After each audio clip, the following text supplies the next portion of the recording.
Hey, kids, it's the Matt Murphy Radio Show getting underway for another day. Happy to have you with us on Super Talk 99.7 WTN. Here we are, and here we go. It's Thursday, December 14, 2023. It is our episode 475 of these proceedings that last roughly 180 minutes, and I am pleased. I am so pleased that you've decided to join us for just one of them, but I hope it's more like 5 or 10 or maybe every single 180 minute of the broadcast and on into the drive with Brian Wilson. It's live, it's local, it's information-fueled and opinion-driven. It is News Talk, or Super Talk 99.7 WTN. You had it perfect until you got the name wrong. All right, 615-737-9986 is the telephone number. That's also the way that you can communicate with us via the super text line. You're always invited to do that at any point during the proceedings. I always enjoy turning a monologue into a dialogue if you so desire. So here are a few of the other pleasantries, and then we'll get into the meat of the matter in the monologue. You may reach us on social media. You may reach us on internet streaming. You may reach us on anywhere you want to consume Super Talk. I feel like we're there for you. Obviously, starting on radio, 99.7 FM, continuing to internet streaming. Take us anywhere you go by dialing us up at Super Talk 99.7 WTN, whatever platform you utilize, whether it's Spotify, whether it's, I don't know, whatever you use, iHeart, TuneIn, you can find us. You can also download our own app and take us wherever you go. And then there's Super Talk TV. Super Talk TV found on YouTube, Facebook, Twitter, Twitch, where you can also find boobies now, it's my understanding, on Twitch. No, not Bell K. No, actual. Stop it. What? I thought of that joke in the shower. Just for you, Bell. Just for you. I appreciate that you're thinking of me in the shower, Yeah. but quit it. There you go. YouTube, Facebook, Twitter, Twitch. More on the Twitch story in a moment. You can find us there, up and running. Talk TV is happening right now. You can see my, mug for what it's worth. Episode 475, Bell K entitles all of these. We call him Headless Bell because he refuses to participate in the television broadcast beyond his voice and making the titles. And today's episode is entitled Matt Murphy Show. Our street number is 668. We're the neighbor of the beast. Libertarian lunch, noon to 3. Satan Club buffet. I don't understand that title. 668, we're the neighbor of the beast. Yeah. I mean, I understand 666 is the number of the beast. So 668 would be the neighbor of the beast. Oh, because we're on the same side of the street? Right. Okay, I get it now. We're not satanic, we're satanic adjacent. Right. Sure. That is a reflection on yesterday's show, I would imagine. Yes. Considering that we were talking about a little Satanism yesterday on the program. It is year 3 of the Matt Murphy radio portion of the broadcast day. We celebrated our anniversary, and we finished off year number 2 yesterday, so we start with a bang in year 3. And we start with the news that many Republicans, along with Democrats, voted to pass the NDAA. That's the National Defense Authorization Act. It passed in the halls of Congress earlier today. We will discuss, obviously, on the program. Israeli troops have captured dozens of armed Hamas terrorists in a Gaza hospital. It is a confirmation of what we already know to be true, that Hamas operates in a fashion where they don't care about Palestinians. They don't care about the people of Gaza. They care about victory and public relations. We will discuss. A United States attorney, I should say, has been accused of obstructing Hunter Biden probe, and he's now on the hot seat. We'll discuss that. It's a story from Fox News.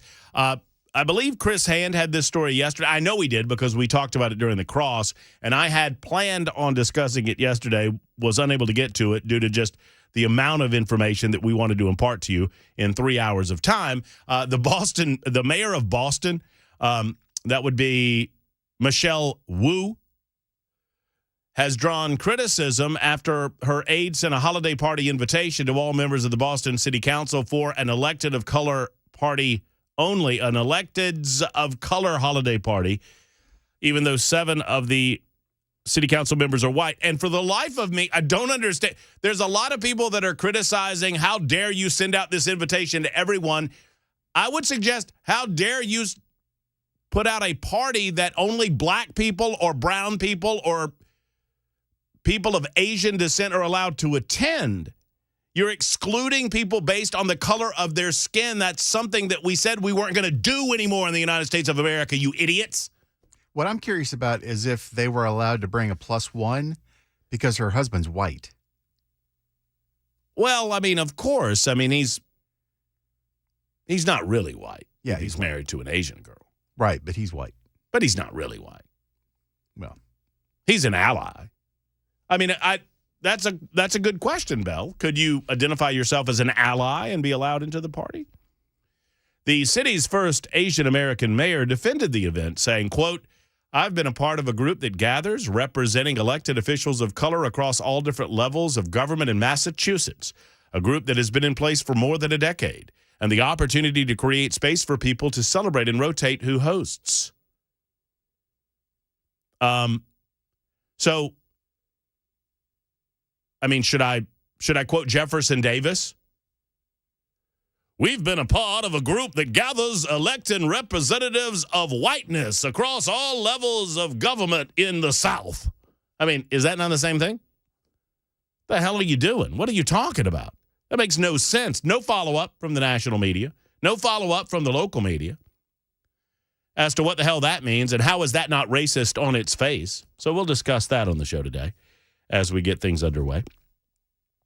There's been some fallout from the vote regarding Hunter Biden yesterday. For the life of me, I do not understand why James Comer, Jim Jordan, and others were not prepared for some of the shenanigans that we saw on the campus of the United States Capitol in Washington, D.C., as has been much described. And Brian Wilson had a great description of it yesterday afternoon because he knows best. And who knew that Brian Wilson was partially responsible for paving a portion of the United States Capitol? But he was, as described by him yesterday.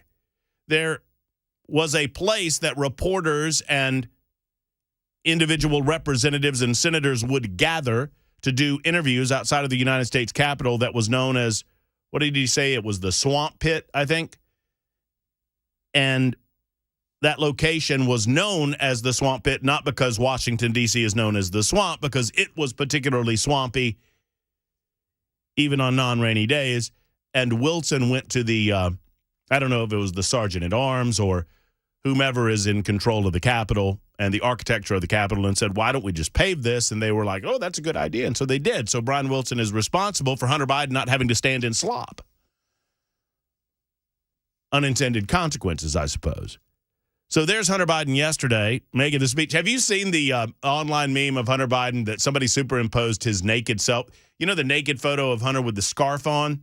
You know the one I'm talking about? Vaguely, yeah. So they took Hunter Biden's press conference and they managed to superimpose him naked. So it's like his face from the press conference talking and just talking about how they're embarrassing him and they're trying to destroy him and they're trying to destroy his life, and he's just standing at the podium naked. It's pretty funny. Yeah, because the Republicans took all those pictures. Right. It's the you have the son of the president of the United States of America, a former crack addict, someone who is accused of multiple felonies across the United States of America, and if there is any justice in this world, will go to jail. This person is standing before the assembled Congress, the American people, and the world at large, and explaining that the Republicans are responsible for embarrassing him. A man that took, we're not making this up, thousands of naked photos of himself and whores and crack cocaine. I'm sorry. We try to be better than that on the Libertarian Lunch. I accidentally said whores. My apologies. Hookers. Prostitutes. Ladies of the evening. Dan Mandis, if you're listening, lot lizards. I mean, this guy took the pictures. This guy committed the acts. And, I mean, is this not classic leftist thinking? That I get to do what I want to do.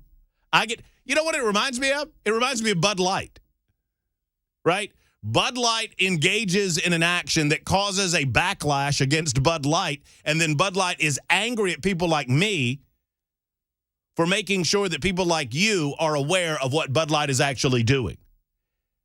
They never reflect on themselves. They never ask themselves if maybe my actions and what I have done have brought me to this stage or this state? Never. It's always someone else's fault. But doesn't that get us back to the basic philosophy of leftist government? It is always someone else's fault. It is never yours. And it is always for someone else to fix, never you. And that someone normally is a politician that wants your vote so that they gain power and control over your daily lives. That is the Democrat Party. That is the leftist mindset in a nutshell. On the Matt Murphy Radio Show, just getting started at 12:15 on Super Talk 99.7 WTN. Hey, did you see the brand new $1 bill they're putting out? I did not. They're completely revamping the thing. They're getting rid of everything it used to be. It's going to have Andrew Jackson on the front, and they're going to call it the 20. And it's going to be worth about the same? Yeah. A little inflation joke there. I did see a meme. I don't know if you saw this too. I did see a meme of a blended 20 and a 1. It's like it's the same on either side. Don't worry about it. I find it fascinating. I just pulled up the Fox News website. I find it fascinating that Fox News is not covering the NDAA vote more extensively. Now, maybe I should expect it because many of their Republican friends voted in favor of this deal. It is, it's not good. Well, I say it's not good. I'm not against. Who's against a national defense? By a show of hands. No one, right? Of course we're not. Why would we be against a national defense? And this is the National Defense Authorization Act. So on its face, one would suppose that Republicans would be in favor of this.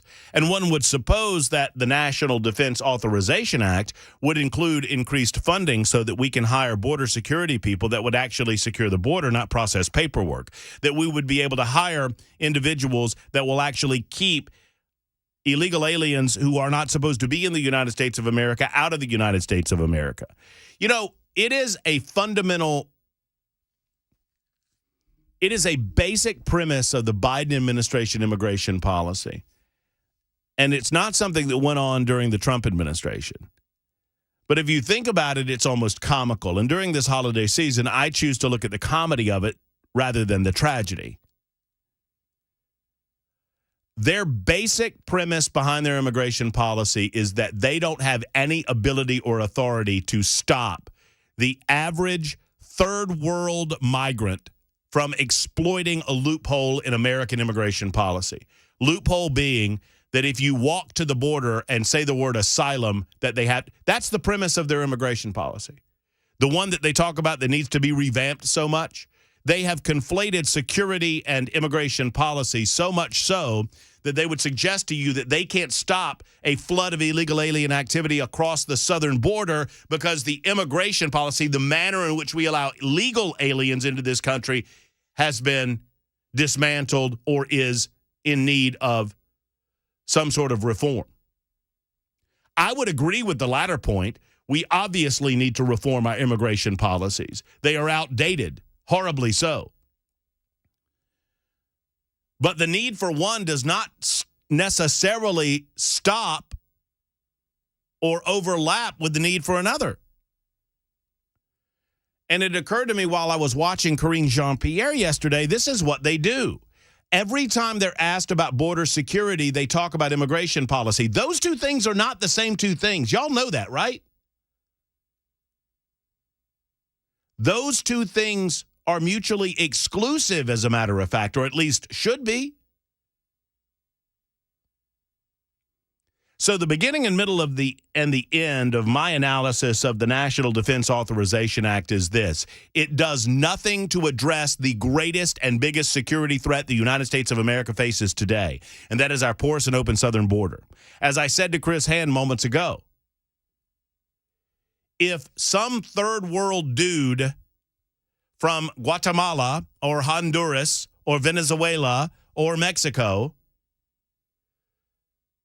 can get up this morning and recognize that if they just get to the southern border, that they can cross the southern border and they can work hard and make money and earn 10 times in a week, if not 100 times in a week, what they could earn in Guatemala or Honduras, and send that money back to their family, I say, there but for the grace of God go I. I don't put it on that person because that person believes that it is a victimless crime what they're doing. Now, we understand that that's not quite the case, but let's work with that for just a moment. If I believed that it was a victimless crime, if I believed that I could benefit my family and I was born in Honduras or Guatemala or Venezuela, hell yes, I would break the law. And I think you're lying to yourself or you don't love your family very much if you say otherwise. I mean that. I don't put the responsibility on those people. I put the responsibility on those that we elect to secure the borders and to secure the sovereignty of the United States of America for our own purposes and for our own benefit. Sadly, we can't let everybody in. I want to help old boy in Guatemala or Honduras just like the next guy. But we can't allow everyone in, otherwise we become those places. But if that guy figures it out, if that guy understands it, you don't think the terrorists understand it? You don't think people that are pro-Hamas that want to come into the United States of America and create another October 7th on our soil or another September 11th on our soil, you don't think those people have figured it out? I'm not about to be lectured by Republicans who voted for the NDAA on national security. When you're going home to your families and your gated communities and your security protocols, while the rest of America is at risk. If you gave one damn about the American people, you would stay up there and you would demand that you don't pass the NDAA until Joe Biden does something about the southern border. You can put the pressure back on the White House if you wanted to. Instead, it's too busy. You got Christmas parties to go to, man. I didn't ask you to sign up for this. You asked to sign up for this. You applied for the job. Whatever your district is, wherever your home, whatever you call home base. I'm talking to Republicans that voted for the NDAA. You signed up for this, so don't tell me that you got a family too. I don't want to hear about it. I've got a family, and my family is more at risk today because you are not doing the things necessary to secure the southern border, which is the greatest security risk that we face. It has nothing to do with FISA. And it has nothing to do with the NDAA. Oh, you'll take a stand when it means bigger government. You'll take a stand when it means more money flowing, more fake money being printed by the National Treasury and flowing into political coffers so that you can take credit for things. But you don't do what is necessary. I'm sick of it. I have fought consistently against this concept of the uniparty because I do believe that there are fundamental differences between Republicans and Democrats, and I think there are fundamental differences between conservatives and liberals more so than the political designations. But I'm getting about sick of it. I'm getting about sick of it. All right, that's my rant. I'll calm down. Merry Christmas. Happy Hanukkah. Happy holidays from Super Talk 99.7 WTN. Where's the Tylenol?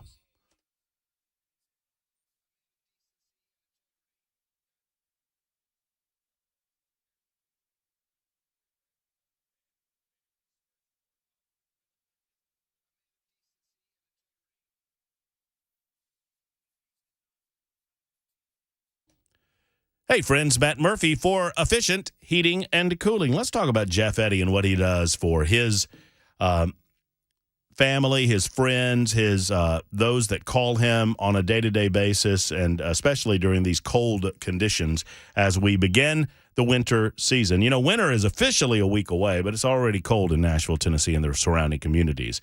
And for Jeff Eddy, he considers all of you like family. He considers all of you friends, and he wants to help you if your heater goes out. And he'll treat you as such. To wit, he'll come diagnose, or one of his technicians will come and diagnose your situation, and they'll tell you what's what. And you can trust that they're telling you the truth. They don't work on commission. They don't do it that way, and they don't try to upsell you just to sell you a new unit. You know, a lot of companies do that. They seem to make more money that way, I suppose. With Jeff Eddy, he wants to get maximum life because he feels like That relationship is everything because he's going to keep you as a customer for life, treating you the way that he treats you, like family. So call Efficient Heating and Cooling. You know you can trust them in your home. I trust them in mine. Efficient Heating and Cooling is a diamond contractor with Mitsubishi Electric. They're also an elite pro partner with Rheem.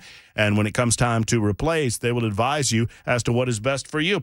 Go to efficienthvac.net or call 615-784-4424, 784-4424 for Efficient.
Coming up on WTN, Benjamin Netanyahu is thumbing his nose at his detractors.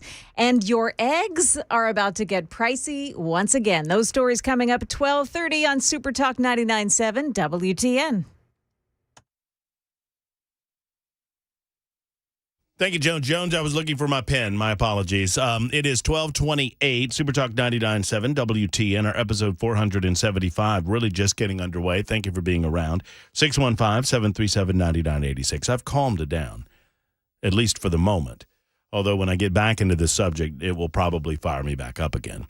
You know, I wanted to come in. I wanted to talk about fun things like, I don't know, Christmas and the holidays. I have like 3 days before I'm on vacay. It's today, tomorrow, and Monday. And then I'll be off for the rest of the week and the Christmas holiday. I'll be back. By the way, programming note while I'm thinking about it. So I'm off next week, except for Monday. I'll be here Monday, and then the rest of the week I'm off for the holidays. And Cameron Smith will be in for me during that time. And the following week, between Christmas and New Year's, I will be in for Brian Wilson on the drive on Super Talk 99.7 WT. And obviously, we're not here Christmas Day. And Joan Jones will be in for me from noon until 3. I got some big shoes to fill. I'm excited about this. Really big shoes. Oh, they're not that big. It's like 11 and a half, 12. So if your news is any indication, this will be the one and only time you fill in for me, Joan. Really? Because here's my rule. Okay. Right? The people that fill in for me can't be that good. Okay. You understand what I mean? No, then that means that I'll be there all the time. Every time you go away. Are you excited? I'm excited and nervous. I've never done talk show before. So, to the listeners, be gentle on me. Oh, they'll be good to you. I They'll hope be good so. to you. I mean, they're used to me. I just sit here and yell and scream at them. But so we're excited. I'm excited to have you doing news. I'm excited to have you commenting on the radio, doing your standard talk show. So that should be a lot of fun. That's happening not next week, but the week following. That's the Tuesday, Wednesday, Thursday, and I think that's 3 days, right? Those 3 days. You're not here Friday, right? I will be. Yeah. I will be here Okay, Friday. wait a minute. I'm here Friday, too. Why are we here Friday? They announced it was a holiday on Friday. Wait, not this coming Friday. No, the next. Right. So I'm in for you Tuesday, Wednesday, Thursday, Friday of that week. Okay. I'm sufficiently confused. I was told there would be no match. Are you in for Brian? Yeah, I'm in for Brian. Well, then she's doing your shift. Right. So that's why you're here. I was confused because in the midst of all of this planning, the corporate elites announced that not tomorrow 29th. and not next Friday, but the 29th would be an official company holiday. Mm-hmm. Like, you'll take the day off, won't you? Oh, of course. I mean, why wouldn't you? No, I mean, I take the day off even when I'm here. You are what is known as a muckety muck around here. But he's one of those. Yeah, that's right. But I do think that they made an exclusion for those necessary personnel. And believe it or not, that's us. We're necessary personnel. I can't imagine why. All right, more of your calls coming up in just a moment. We'll continue talking about the southern border and the National Defense Authorization Act, which sets public policy agenda and authorizes funding for the Department of Defense annually. I'll tell you exactly what was in, or at least what we understand. I have not read it because it's way too long to read in that amount of time, but I'll tell you what it is and what it isn't. Right now, it's 12:31, and it is time for news on Super Talk 99.7 WTN.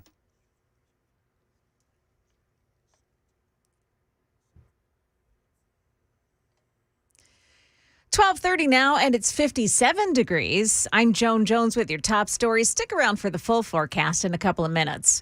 Got an update here on Israel and its war against Hamas. Prime Minister Benjamin Netanyahu is pledging to push on until his troops are victorious at stripping away Hamas. His comments come despite condemnation from some in the international community over an increase in civilian deaths in Gaza. Nolensville Pike is about to get a safety facelift. The Department of Transportation announcing a $13 million federal funding to help to improve a stretch of that road where several deadly traffic accidents have taken place recently. That money goes to repairing sidewalks, adding pedestrian lighting, and improving crosswalks and bus stops. Residents of a Clarksville apartment complex are packing up as quickly as they can after surviving Saturday's tornado. Bluegrass Meadows Complex sent residents an email to say the building has been condemned and they've got 24 hours to get out. The rental office not responding to requests for comment. Do you know anybody who's using the drug Ozempic or maybe Wegovy for weight loss? Well, there's a trend of people overdosing on them. While compounded versions of semaglutide, less expensive but not approved by the FDA, account for a small amount of overdose calls. U.S. Poison Control Centers say that's likely an underestimate because all exposures are self-reported. The FDA warned in June that compounded semaglutide could be unsafe, saying that it may not contain the same ingredients as the FDA-approved form of the drug. That's ABC's Dave Packer. And here we go again with egg prices. The avian flu has hit one of the top egg producers in the U.S., and now production at that facility in Kansas has stopped. It comes after more than 1 million chickens had to be slaughtered on an Iowa farm last month. Expect this chicken problem to spike prices at the grocery store once again. That is the latest news. Weather's next. I'm Joan Jones, WTN News.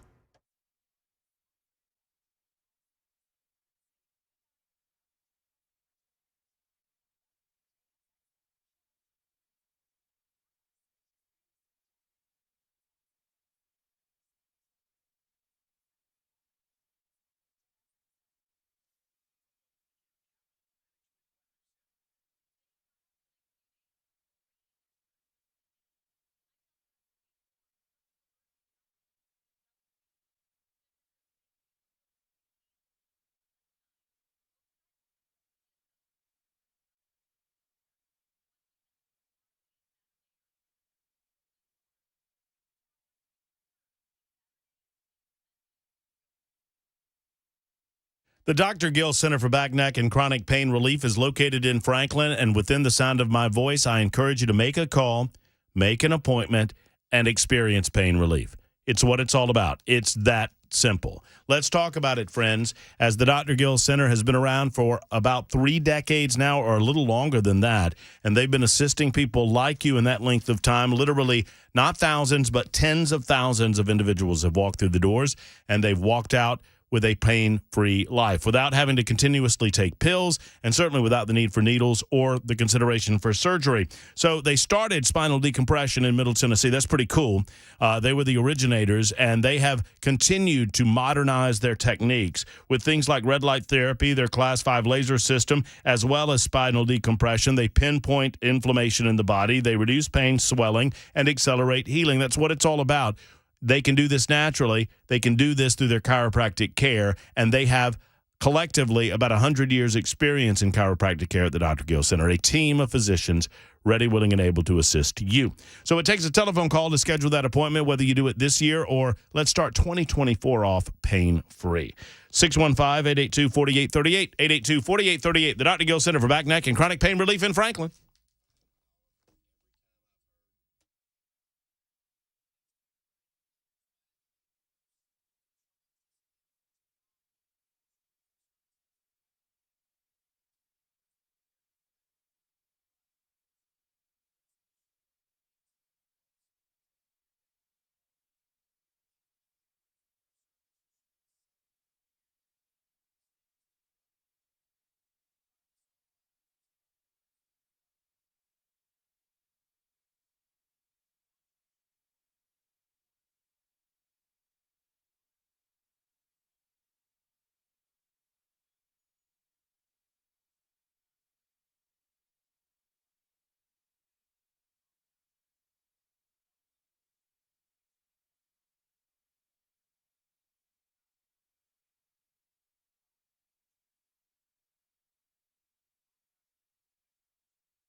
Super Talk 99.7 WTN 1238. Me, you, the phone lines, the super text line. All ways that you can communicate with us. You can also join me on social media. I'm all over the join on social media. I spent the last 3 minutes responding to folks who are taking exception with the take that I have about the White House Christmas decorations and their launch video on it. And that's fine. That's all well and good. I love it when I'm accused of being a bad conservative. I love it when I'm accused of being a bad Republican, because I'm 50 years old and I've never claimed to be either of those things. And I'm not. I am Matt Murphy. I'm an individual, and I would call myself, I can't even claim the Libertarian Party as a group, because I disagree with the Libertarians about certain things, and they would get mad at me over the years. You're not a real Libertarian. Okay, fine. I'll just be me. I am fiercely independent, and I am fiercely loyal to your personal freedom. That's it. If a libertarian is not arguing with another libertarian, They're not a real libertarian. They're not really libertarians. You're right. I would get into it constantly about foreign entanglements, foreign engagements. The two things that I disagree with the Libertarian Party most on are certain aspects of foreign policy and free trade. There are some aspects of free trade that I'll disagree on with the Libertarian Party. But the basic philosophy of governance, that you own you, I believe in that. I believe that you own you, and you ought to be able to determine your own future and fate absent denying the rights of other people through force or fraud. That's what it's all about. That's what it's all about in a free and open society. And sometimes people are going to do things that you disagree with, and there are ways for you to disagree with that. I believe that the Bud Light campaign in its infancy worked because it was natural, because people naturally reacted to a company turning their back on their consumer base. When it doesn't work is when we have people like Matt Walsh demanding that we all boycott. Have you seen this? Well, look, I like Matt a lot. I wish Matt would come on the radio show. He chooses not to. We're beneath him, despite the fact that he lives in Nashville, Tennessee. I love the guy, and I appreciate what he did for Tennessee with regard to transgender issues and minor transgender surgery, mutilation surgery. I appreciate all of those things. I can appreciate those things and disagree with him on this. That he's no, the boycott continues. You don't tell me what to do, dude. I believe in freedom and liberty, and I believe that I'm an individual and can make my own decisions. It's one of the reasons that you don't hear a lot about boycotts on my show, quite frankly. So I love it when I'm told that I'm not a good conservative or not a good Republican, because I'm neither of those things, nor have I ever claimed to be. I do think for myself. I am a free thinker, and I believe you should be as well. I think the less you associate yourself with groups of people, the better. I know that sounds like a profound statement, but I mean it. Because it encourages groupthink. And I see conservative organizations, and this is an outsider looking in, I see conservative organizations more and more in the modern era acting like Democrats, acting like liberals, demanding that their followers simply be sheep and not question anything about the organization and not question anything about their policies or ideological positioning. I'm not there, and I never will be. I'll always question things. I'll always question authority. I'll always question groupthink. Liberals do very well politically with groupthink. And conservatives with these purity tests, and you're not a real conservative, and you're a rhino, and they're falling into the same type of trap. Think for yourselves.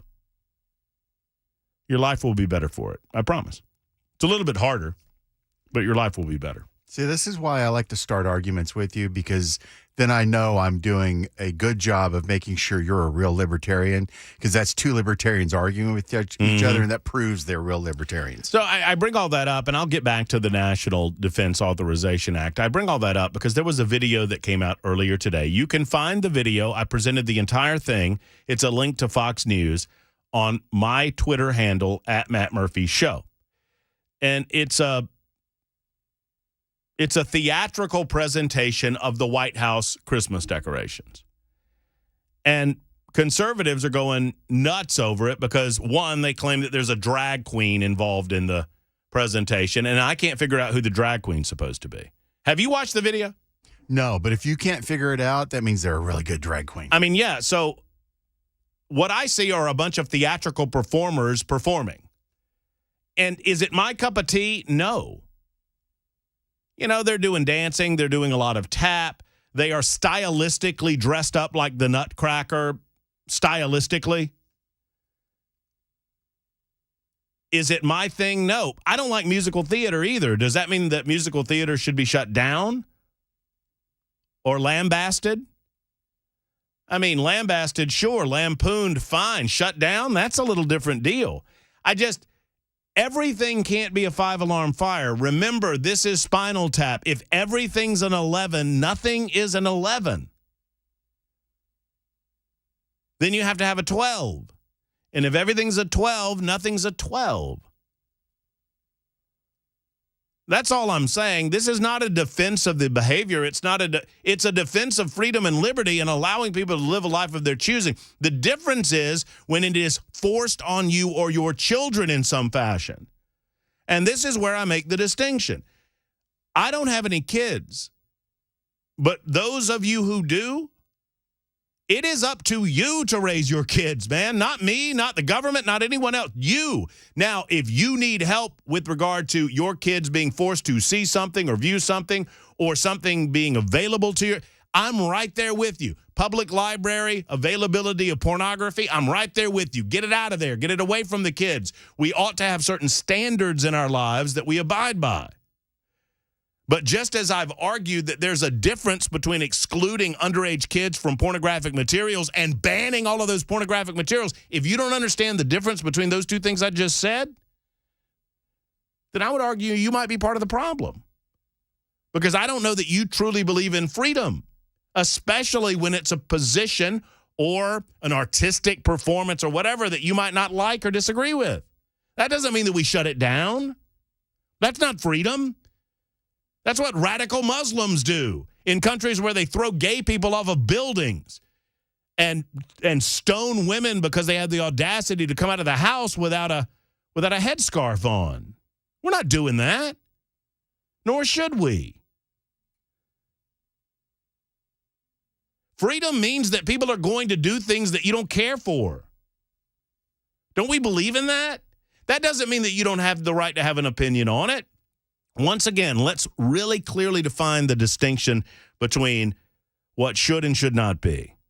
If your child is being exposed to material that you disagree with, that you don't want your child exposed to, especially in a public school setting or a government-run installation, then we have a problem, and I'm going to stand right there with you, and I'm going to fight against it. I'm going to fight against mutilating children, underage children, before they are at the age of majority where they can make decisions for themselves. But where I will break away from the likes of Matt Walsh promoted preventing anybody from getting any sort of surgeries, even if they're adults. Wait a minute. It's not the government's job. When did that become the government's job? Oh, these people are mentally ill. Well, then pass a piece of legislation putting them in a mental institution. Get the general public behind you on that front. But underage, I'm right there with you. Keeping pornography away from your children, I'm right there with you. But suggesting that you should shut these things down because they, quote unquote, don't represent American values, well, that's not an American value either. If you listen for any length of time on this show, I hope if you know anything, you know, well, a couple of things. One, I do not belong to any groups. I would not want to belong to any group that would have me as a member. That's the old Groucho Marx, and it's true.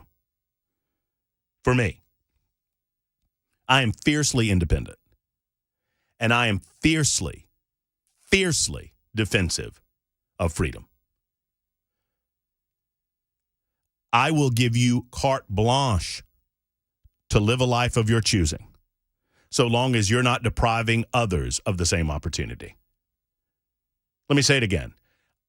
You, in an America that I believe in, have carte blanche to live the life of your choosing so long as you're not depriving others of their right to do the same. And so, where does that rubber meet the road? I'm a father. I have a couple of kids. My kids are being sent to public school. And in the public library, they have access to pornographic materials. You're depriving me of my ability to raise my children in a manner of my choosing by presenting that material. You're making it, if not impossible, next to impossible. I have a right to speak back to that and to provide or insist upon, in a public school setting where I have to take my kids, insist upon a barrier between my child and that pornography.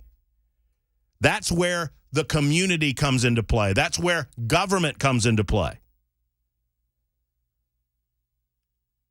You know, I was listening to, I guess it was Mandis this morning, talking about Twitch. I guess he and Chris Hand were talking about the fact that Twitch was now allowing artistic nudity.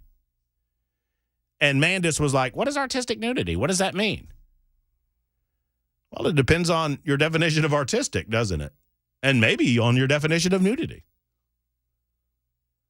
I sold my mother on the idea of allowing me to have a subscription to Playboy on the idea of artistic nudity. Successfully? Yeah. Oh, you're my hero. I've never told you this story. No, you have not. So, actually, I'm kind of mistelling it. Steve Cheeley, Sean Gill, and myself, we scored a copy of the Vanna White Playboy.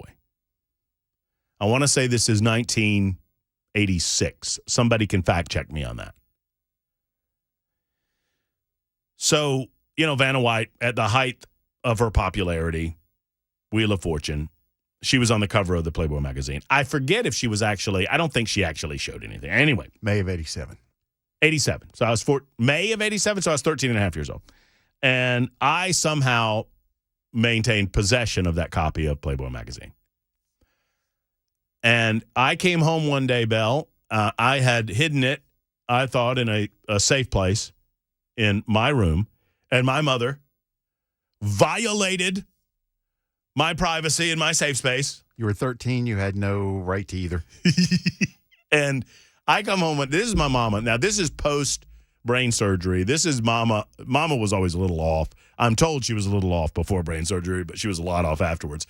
I come home from school.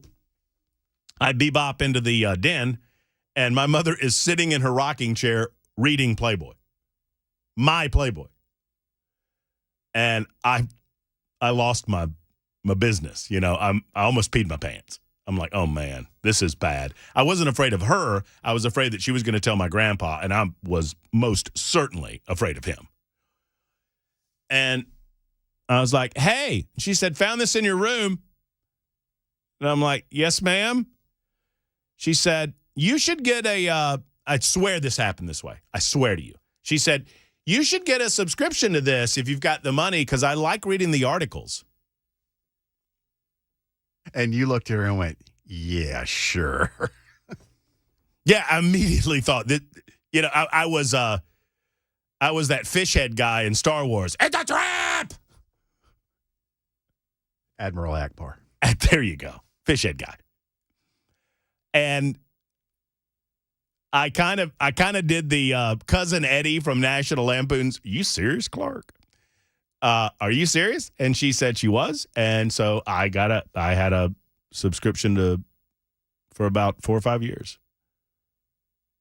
Her only rule was that I needed to keep them hidden and that I could not display anything in my room. Did she ever tell your grandfather? Oh, yeah, my grandfather. Pa thought it was funny. Pa thought it was great.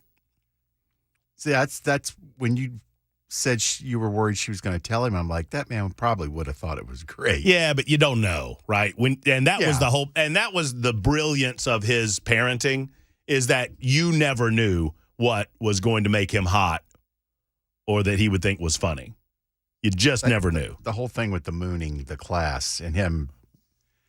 He thought it was hilarious. Yeah, that just kills me.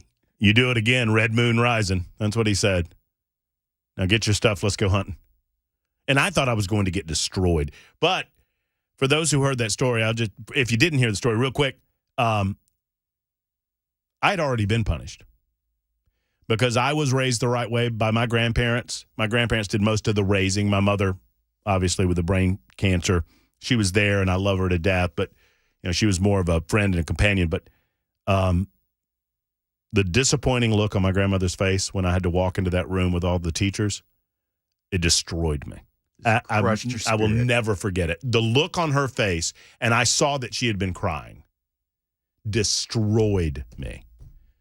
In a fact, well, don't get me wrong. I'm still glad that I didn't get the beating. I watched my grandpa beat my brother. I didn't need any of that in my life. Anyway, 12:54. Super Talk 99.7 WTN. Way late. Back in a moment.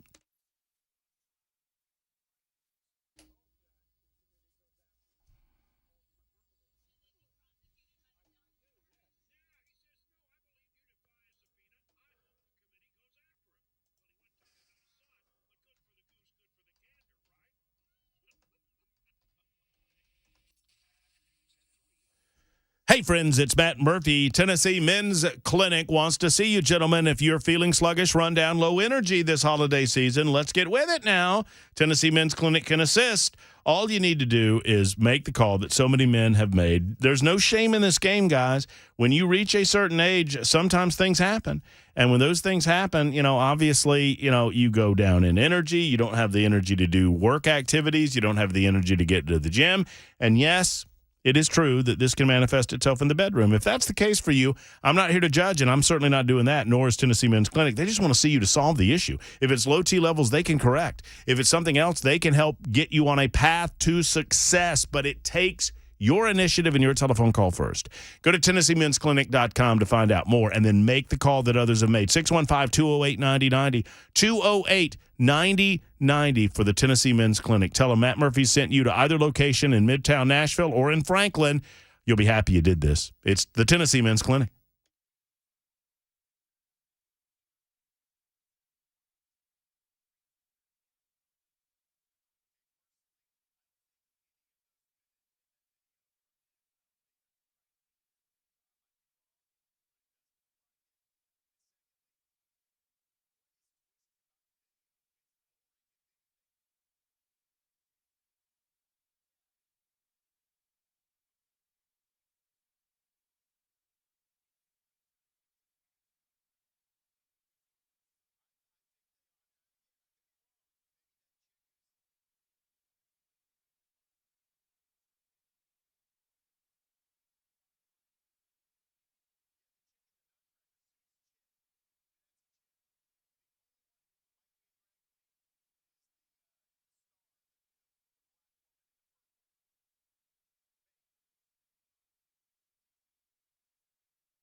1 o'clock now and 59 degrees. I'm Joan Jones with your top stories. Stick around for the forecast in a couple of minutes.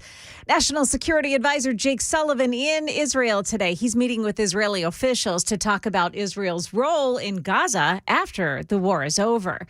Meantime, Israeli forces have arrested dozens of Hamas terrorists sheltering inside a Gaza hospital. The IDF says 70 militants were paraded out, their hands over their heads, surrendering their weapons.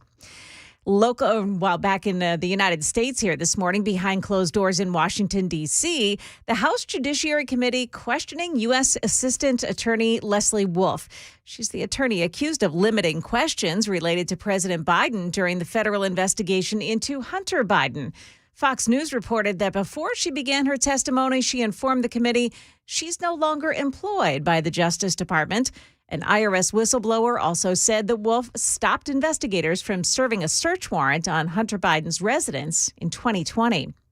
Meantime, the White House is denying that it's stonewalling GOP investigators after the House approved a measure to move along the impeachment investigation into President Biden. Republicans accused the White House of, quote, I'll quote directly from a statement from Speaker Johnson last night, of stonewalling lawful congressional subpoenas, and says that vote yesterday to formalize the impeachment inquiry strengthens their case in court if they want to go enforce those subpoenas. Democrats in the White House paint the exact opposite picture, saying Republicans have had access to a number of different kinds of interviews and thousands of pages of documents. ABC's Jay Bryan reporting.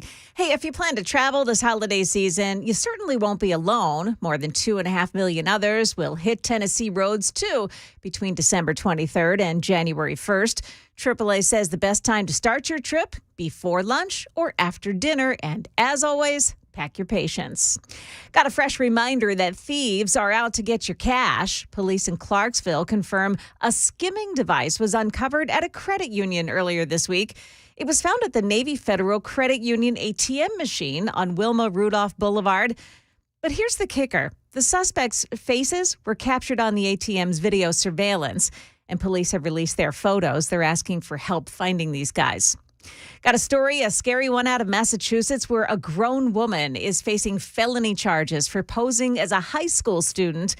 Shelby Hewitt is 32 years old and a licensed social worker. Her attorney says she didn't hurt anyone. She's a person who's had a lifelong history of mental health challenges. She's in treatment, and she's working towards making herself a better person. Hewitt has pleaded not guilty to 9 charges, including felony forgery and larceny. And that is the latest news. Weather's next. I'm Joan Jones, WTN News.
Hey, friends, Matt Murphy. I want to talk with you for a moment about the Christmas holiday season and where you can perhaps buy, maybe even find stocking stuffers for the loved ones in your life. What about the Glock store? I know you're thinking, wait a minute, Murphy, that's a gun store. Yes, it certainly is. It's a Second Amendment store and everything about the Second Amendment. So they have pistols, they have handguns, they have revolvers, they have long guns, they have accessories, they have clothing, and the different types of clothing that you can conceal carry inside of, including concealed carry underpants, which I talk about quite a bit.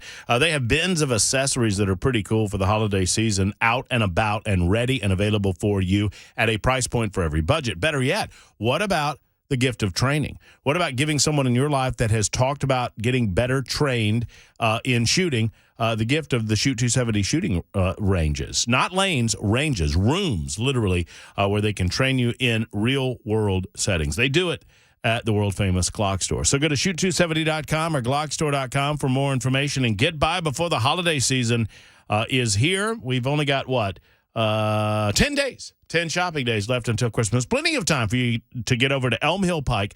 You go Elm Hill Pike to Airlane Drive, and right there, you'll find the world-famous Glock store. Tell them Matt Murphy sent you to glockstore.com or shoot270.com.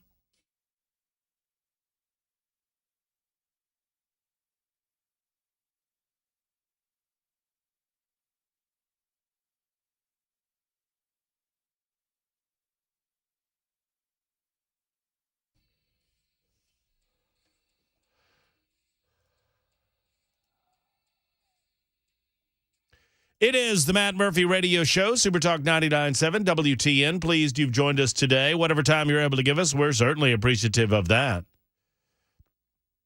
107.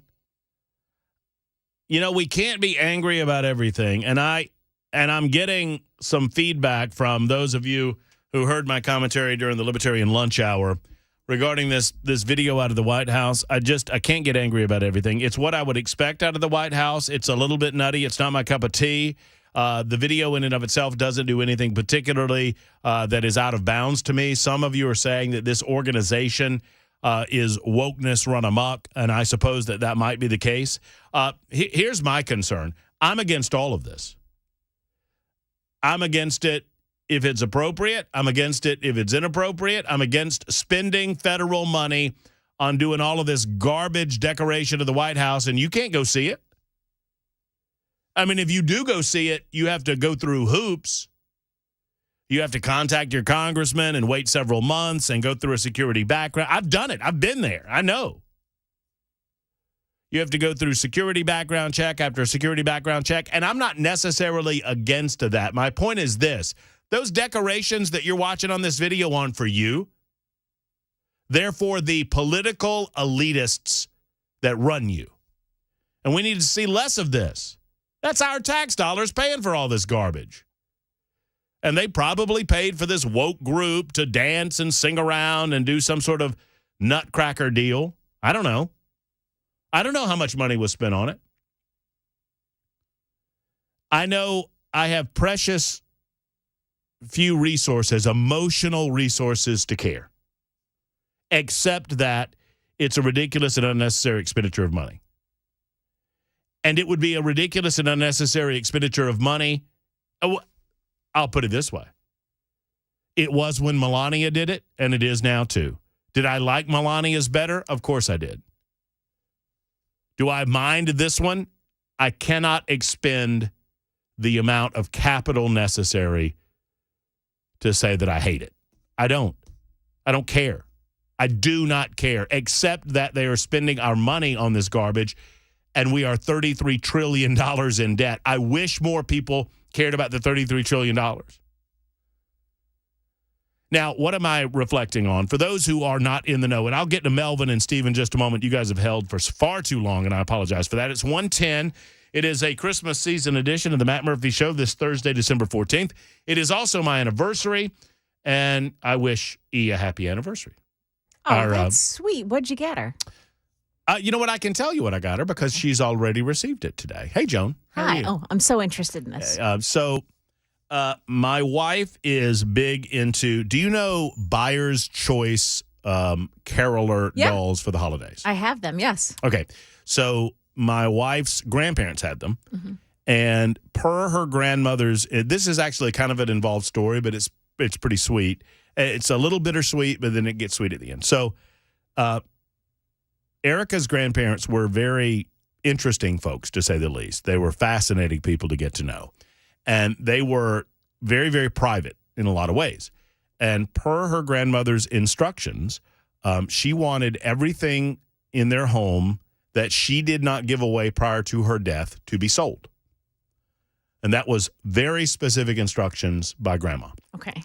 And, I mean, we're talking about, I don't want to tell too much. I mean, for some reason, she destroyed a lot of the photos that she had in her photo albums because she said that she didn't want people looking at her after she was dead. Wow. So it was interesting. So they had a lot of carolers that Erica grew up with and, through her early 20s, mid-20s, et cetera. And that always symbolized Christmas to her, and they sold them all. And it was very, very, I mean, it hurt her heart that happened. And so slowly she has been collecting her own set of carolers. And she's got a little gingerbread family where they're selling gingerbread houses and all that kind of thing. Well, one of the centerpieces for her grandparents was the Salvation Army carolers. Oh, I have that one. Yes. Yeah. And so I found a bass drum guy. I found the whole get up. I found the little kettle. Yes. With a stand. Mm-hmm. And I've got a tuba player, and I've got a trumpet player, and I've got a bell ringer, the woman's ringing her bell, and I've got the bass drum guy. And I got her all of those for our anniversary. That is super thoughtful. Yeah. So, and I thought it would be good because our anniversary is now, and she opens it up, and it's a Christmas theme, so she can display it this Christmas. There you go. Very sweet of you. And we're going to dinner, which that's a secret, and I can't talk about that. So, okay. That is that story. If you don't know the buyer's where choice, we discussed. I forget where we discussed. Yeah, never Not mind. Chick-fil-A. No. It's not Chick-fil-A. Okay. It's not. Where did we discuss? Just do it in my ear. Do it in my ear. I can't remember the name of the place. I just remember us sitting out there and talking about it. Yeah, we probably talked about it. Yeah. I had like 14 places. No. This was one specific place that you were zeroing in on. Mm-hmm. Well, I zeroed in on it. Okay. And we're there. All right, 112, Super Talk 99.7 WTN. So, all right. So if you missed first hour, there is a video that the White House put out. It's about 2 minutes long. It's apparently a troop of individuals that are woke and, it's a bad company full of bad people and whatever. What would you expect the White House to spend our taxpayer dollars on? More broadly to me, the expenditure of this money to do this at all is a problem. Whether it was tasteful, tasteless, whether it was from a company that I support or a company that I don't support, it is wrong to expend taxpayer money for this when we're almost $34 trillion in debt. I understand why some of you might have concern about. I don't understand why you would have concern over the video. Did you watch the video, Bell? Yeah. Do you get it?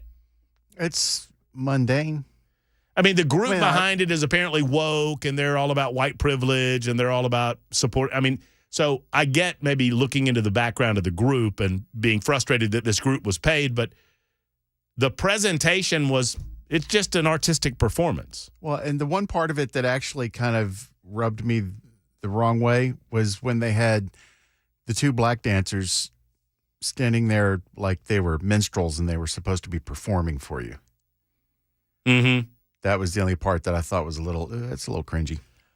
The rest of it was like, yeah, okay, whatever. But there are a lot of people on social media saying, oh, they got drag queens. And I can't figure out who the drag queen is supposed to be. I can't either. I mean, there are women that are dressed as men. Yeah. I mean, one woman has a suit on and right. the other has a Nutcracker military uniform. But are we is that what we're doing for artistic purposes? Because, there was a time in world history where women weren't allowed to perform artistically and men dressed up as women and performed as women. Right. So, I mean, I don't know. Why are we getting our panties in a kerfluffle over all of that? I mean, hell, Bill Lee, remember kerfluffle? It's an industry term. Should I have hit the dump button? Probably. So, I mean, Governor Bill Lee dressed up like I dressed in drag in high school. Still do. Occasion, that's between us. Sometimes off-air conversations remain off-air, but whatever. I love the fact that there was a leftist blogger in town that when all of this came up about transgenderism and drag queens and drag shows, my issue was not that men were dressing up as women or women was dressing up as, I don't care. I genuinely do not care. Just get out of my face with it. My concern was that this was being put in front of kids against the objection of parents. And that prevents parents from raising their children in a manner of their choosing. And someone thought that they had just, and so I was against it. And I was like, no, drag shows should not be presented at public libraries. Drag shows should not be presented in public arenas where children are present. That's ridiculous. It's more adult-themed entertainment. Let's keep it that way. And someone found a photo from my high school yearbook, which the very idea that I'm important enough in your life that you would research me to the point that you would find my high school yearbook, go through it, and find this photo and think you were going to snag me on it. By the way, if you want to see the photo, it's somewhere on my Twitter feed because I posted it, because the guy contacted me in a direct, have I told you the story? No. Contacted me in a direct message and say, I have a picture of you in drag. You better change your position or I'm outing you. So I went and found my yearbook, found the picture and posted it. It was like, hey, this guy's trying to blackmail me in some fashion about this picture. Here it is.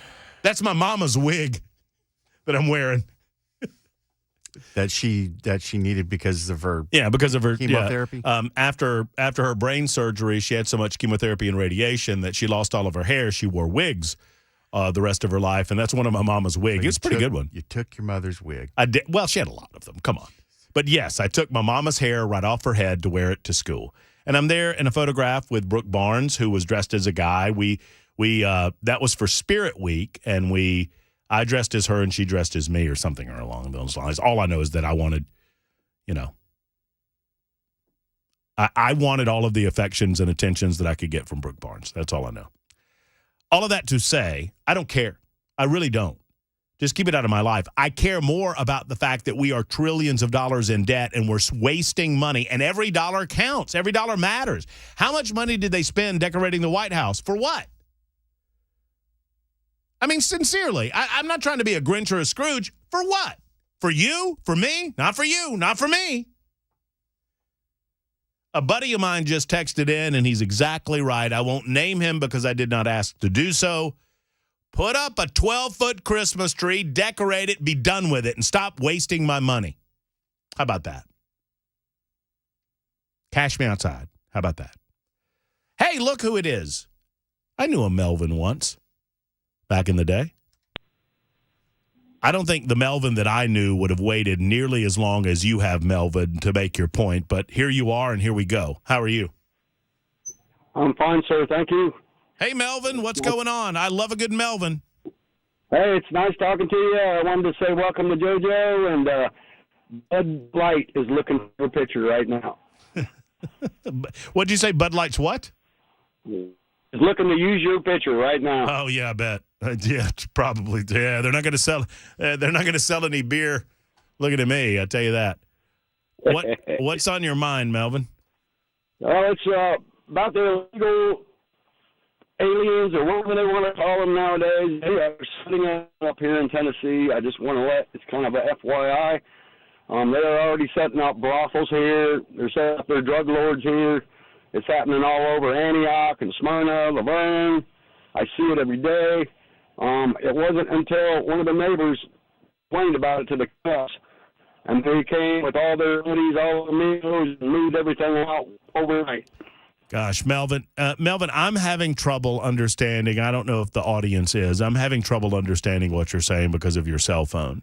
What I will do, because you waited so long to make your point, I will let Bell pick up on you to see that if we can get your phone in a better situation, we will do so. In the meantime, I want to go to Steve in Sparta. Hey, Steve, how are you? Oh, doing real well. Can you hear me okay? Yes, sir. You sound fine. All right. Sounds good. Real quick question. You were talking about boycotting a little bit ago. I'm just going to throw this thought out and hang up and continue my drive, and just how about Miss Gaines calling for the boycotting against transgender athletes participating in women's sports? And one other thing that I would throw in there is that this is simply my opinion, that when it comes to someone identifying as a woman wants to go into the bathroom, my attitude about that, if you still are supporting a penis, stay out.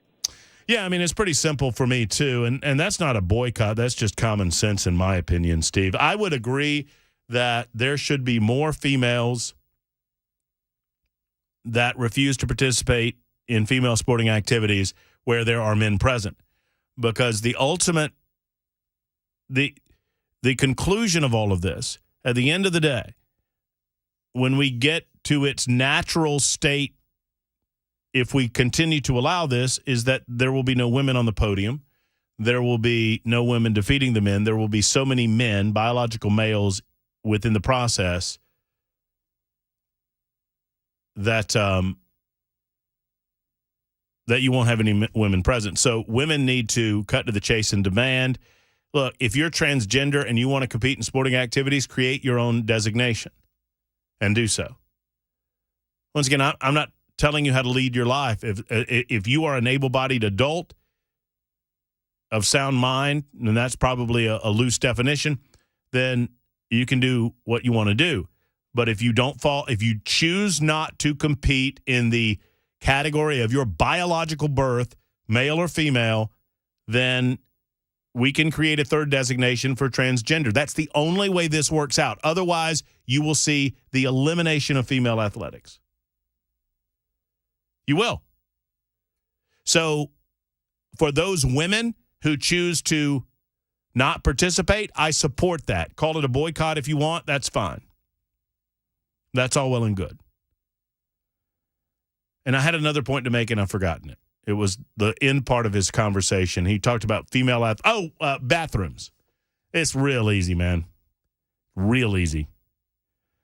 If you were born a male, you go into the men's room. If you have male body parts, if you have made the commitment to remove or add parts to yourself, and you've made that commitment that you function as a biological male in terms of your bathroom habits, or you function as a biological female in terms of your bathroom habits, I will give you the bathroom of your choice. But I want to see that commitment. If you currently have a body part, you need to follow the body part that is designated on the sign for the bathroom. So if you still have the parts for a man, you go to the men's room. If you still have the parts for the women, you go to the women's room. And if that is of such concern to you, then if there is a need, we'll figure out a third bathroom option for those who cannot figure it out. If you cannot absolutely figure it out, maybe you need to go at home or find a third bathroom. That's wrong because you're making me feel different. You are different. I don't know if you noticed.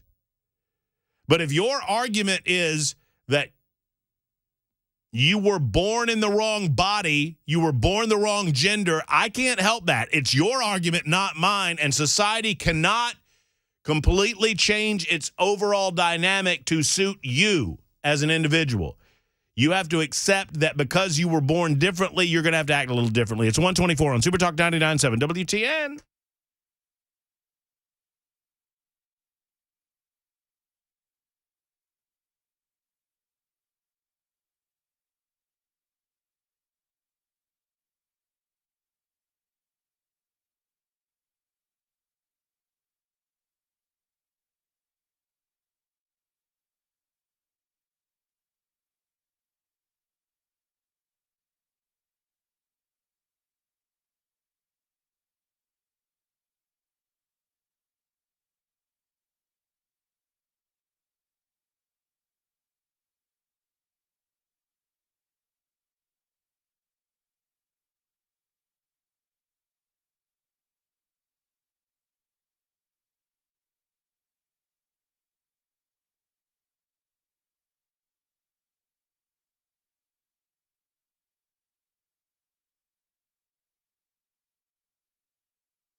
Coming up on WTN, the NDAA gets the okay, gummy bear danger in elementary schools. And is it fake news if it comes from fake anchors? We'll explain. That's coming up at 1:30 on Super Talk 99.7 WTN. Thank you much, Joan Jones. It is 1:28 right now, Super Talk 99.7 WTN. Let's see if we got Melvin in a better way. Wanted to get you in a better cell signal, Melvin, because I was having difficulty hearing you. Hopefully, we are as right as rain now. Hello, Melvin. Hello, how are you? Oh, you sound much better, Melvin. All right, you were making a point, and I couldn't hear it, so just kind of start fresh. Oh, I just wanted to say welcome to JoJo, and thanks for having me on. It's kind of an FYI situation. I just wanted to let people know that if you think the illegal alien thing is not going to affect you, it's already here. I mean, I've witnessed brothels already being shut down. If you have something like that going on in your neighborhood, please call the police, because once they were reported, they had all their amigos come over, and overnight they moved out. Yes, obviously, we're well aware that there's a serious illegal alien problem here in the state of Tennessee and around the United States of America. No question. Yeah, well, I believe it's getting worse and worse every day, because especially since the NDAA is approving, money to go overseas instead of, protecting our own border. I mean, how can they even justify that? Well, they can't. And I will be speaking in about 30 minutes or so, Melvin, with Scott Desjardins, who is landing in Huntsville in moments and has agreed to come on with us at 2:05. Representative Desjardins is always gracious with his time. He is one of the 147 Republicans that voted in favor for the National Defense Authorization Act, without regard for border security funding and the like. And we will ask him why he chose to do so. I know Chris and I were talking about this during the transition. What's Kustoff's first name? Gosh, they're trying to get him on the show tomorrow. David Kustoff voted in favor of this from Tennessee. Desjardins voted in favor of this from Tennessee. Isn't Chuck Fleischman? No, Diane Fleischman. Who's Fleischman? She over there in the east? I think so. I said Chuck Fleischman. That used to be my landlord in Montgomery, Alabama. My bad. I think it's Diane, who is the representative from out in East Tennessee. I don't know her very well because we never have opportunity to talk about her over there. But I want to say she's on the list, if it's a she, in fact. But I think Fleischman's from Tennessee. And that's the only ones that Chuck I see. Chuck Fleischman represents the 3rd District. Of Tennessee? Yes. Okay, then that's who I'm talking about. He's in Chattanooga.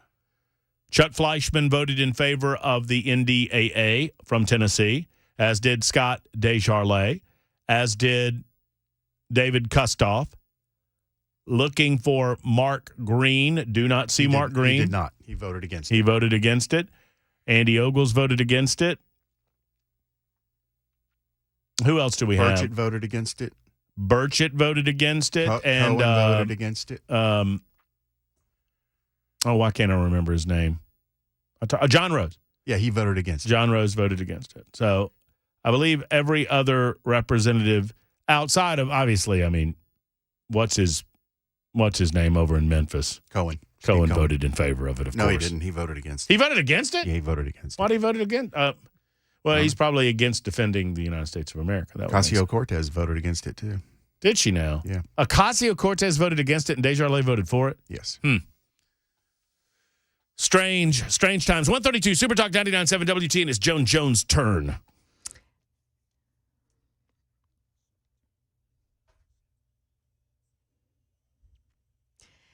1:30 now. It's 59 degrees. I'm Joan Jones with your top stories. Got your forecast coming up in just a couple of minutes. Well, they did pass, and we've got more now on the House okaying the National Defense Authorization Act, or the NDAA. Among other things, it includes a short-term extension of Section 702 of the Foreign Intelligence Surveillance Act. That's seen by Republicans as a threat to the privacy of ordinary Americans. 73 Republicans voted against that measure, but Speaker Mike Johnson was not one of them. He voted for that measure. National Security Advisor Jake Sullivan is headed to Israel today. New York Times reports he's there to push the Israeli forces to scale back the ground campaign, instead using elite Israeli forces to carry out more precise missions to find and kill Hamas leaders, rescue hostages, and destroy tunnels. In rural Virginia, a couple of people have been charged after some elementary school students were rushed to the hospital when they snacked on gummy candies. Turns out that those candies were laced with fentanyl. I was at lunch and he had some gummies in a bag, so I asked him for some. He gave me some. Yeah, he gave them some, and 5 of the 4th graders required medical attention. Well, first, Taylor Swift donated $1 million to help Sumner County recover from Saturday's tornadoes. Now, Hardy and other country music stars are putting on a benefit concert. Unplugged for Tennessee is being held Sunday night in Nashville, but it's already sold out. Organizers say 100% of the proceeds will support those affected by the storms. So you've heard of fake news, but how about fake news anchors? That's what's coming in 2024. Channel One is a new channel. It'll have AI-generated news anchors, avatars created from the scan of a real person with a digitally generated voice. Channel One's creator, his name is Adam Mosum, says that the fake anchors will get their news in part from partnerships with legacy news outlets already giving the news on other channels. And that is the latest news. Traffic and weather is next. I'm Joan Jones on WTN.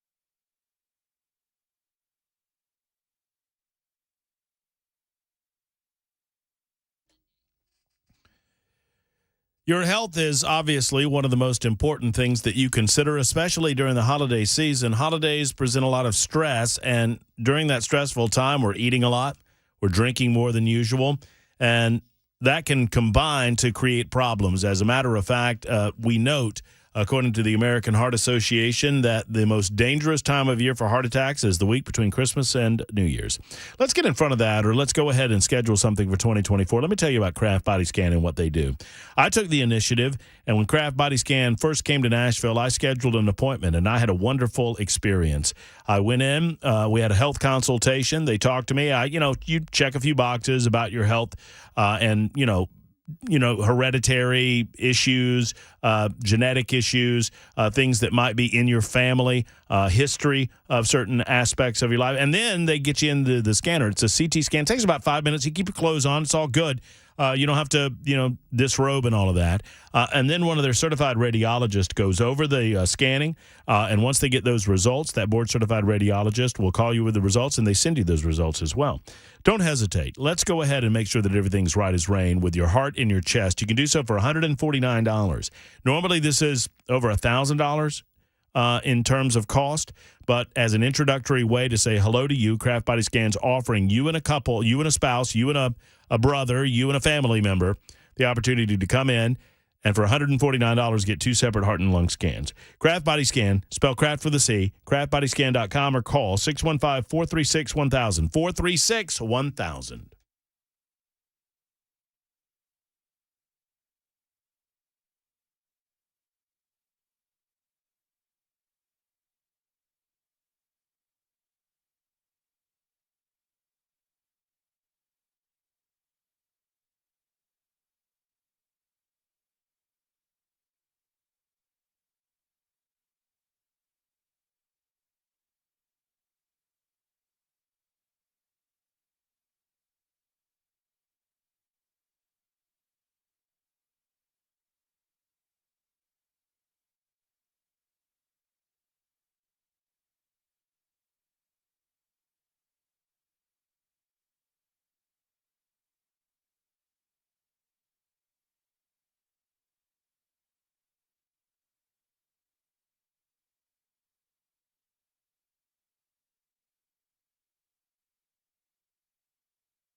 Super Talk 99.7 WTN 139, and a good afternoon. Happy Thursday to you. Coming up at 2:05, Scott Desjardins will discuss his decision to vote in favor of the National Defense Authorization Act as passed. There's a lot of deficiencies that I would have trouble with, but we'll talk with Scott about it. 3 of our congressional delegation voted in favor of its passage. The person that I was thinking of that was Diane was actually Diana, and her last name was not Fleischman, it was Harshbarger. Diana Harshbarger is over in East Tennessee in the point. She's on the pointy side. How did she vote? She voted against it. Okay. Or she did not vote in favor of it. I can't say she voted against it because I've not seen the nays. There were like 6 people that chose not to do their jobs and vote. So Massey texted out or tweeted out a list of the no's. That's where I got the information from. Yeah, I'm looking at. I've got a list of the nays. Man, you put me and you together, and we're a pretty good team. You got the no's, I got the yays, and never the twain shall meet. Tim Burchett was a no. Chuck Fleischman, who represents the 3rd Congressional District, that's Chattanooga, he was a yay. Scott Desjardins, the 4th Congressional District in the state of Tennessee, was a yay.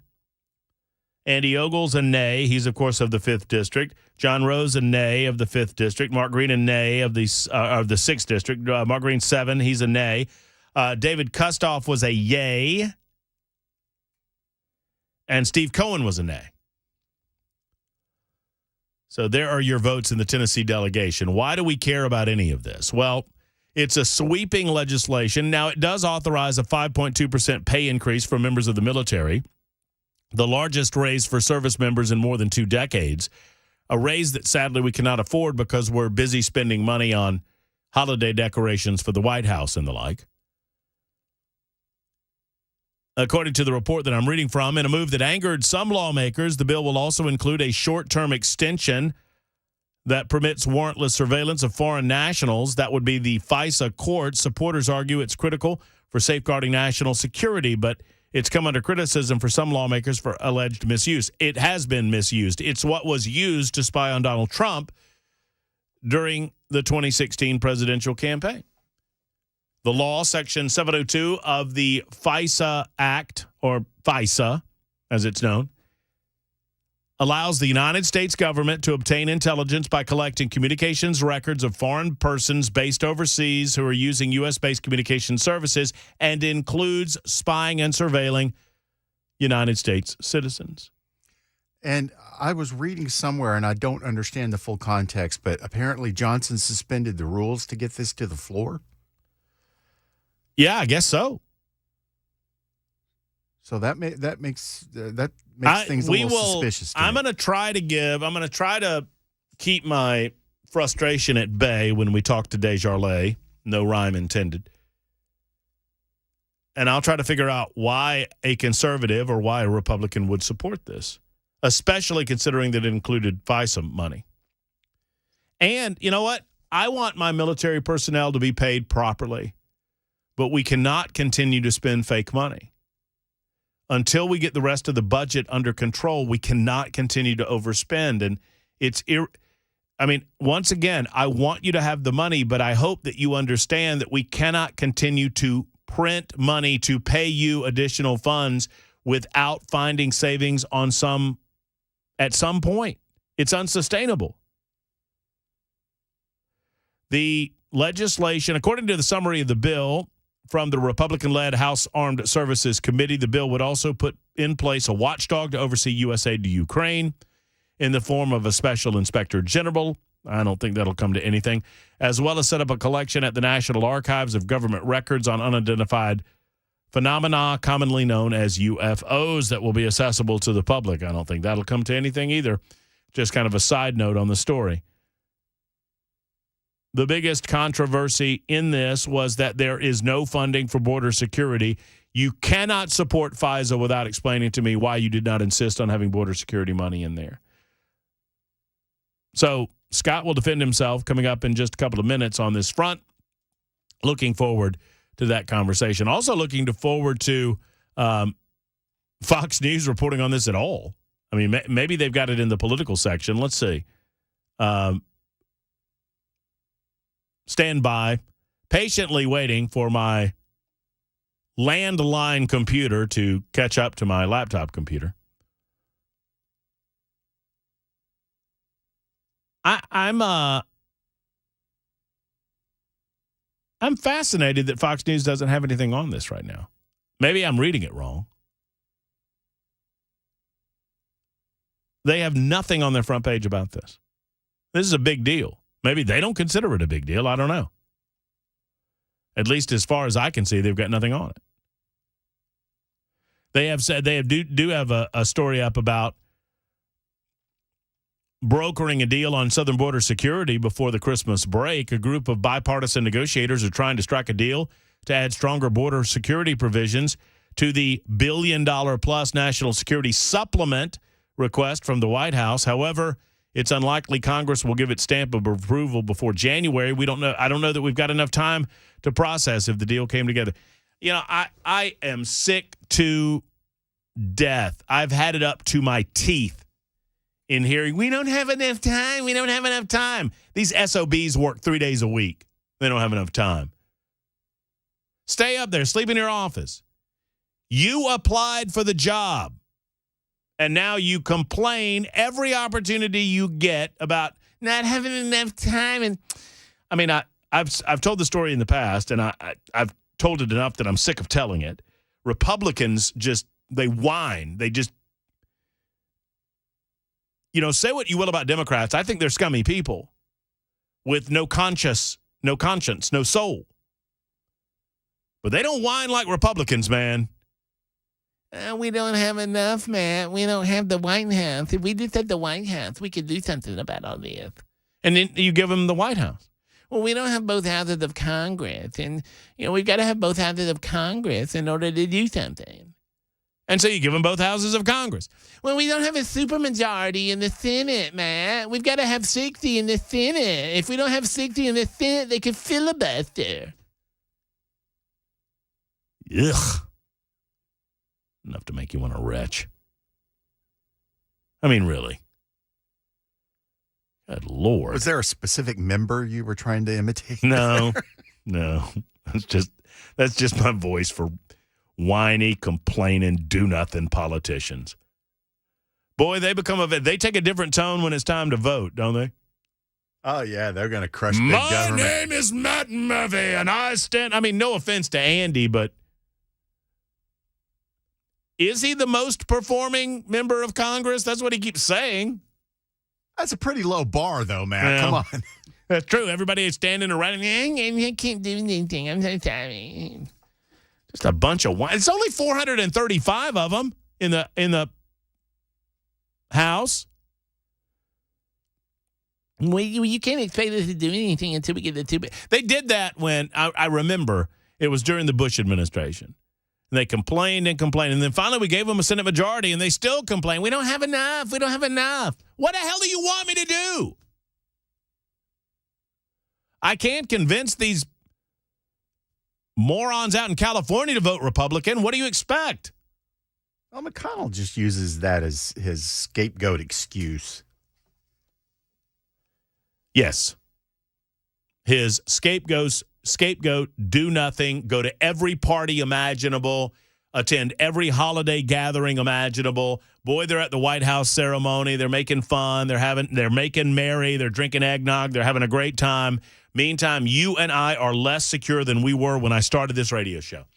You and I are less secure than 12 noon because hundreds, if not hundreds of people between 12 noon and 1:49 in the afternoon, hundreds of people have come across the southern border as we have presented this radio show. Hundreds of unknown individuals. How many of those unknown individuals are terrorists? How many of those unknown individuals want to do bad things to American people? How many of those unknown individuals are drug smugglers? How many of those unknown individuals are child smugglers? All of them aren't. Most of them aren't. Some of them are. Yeah, but man, we gotta get home for the holidays. You got families too. I'm over it. Absolutely over it. I mean, I don't want to be the uniparty guy, but you're making me be the uniparty guy. I'm the guy that says, no, there's differences. You know what You know what the similarities are? You're all politicians. And politicians are like buttholes. Y'all stink. 149 on Super Talk.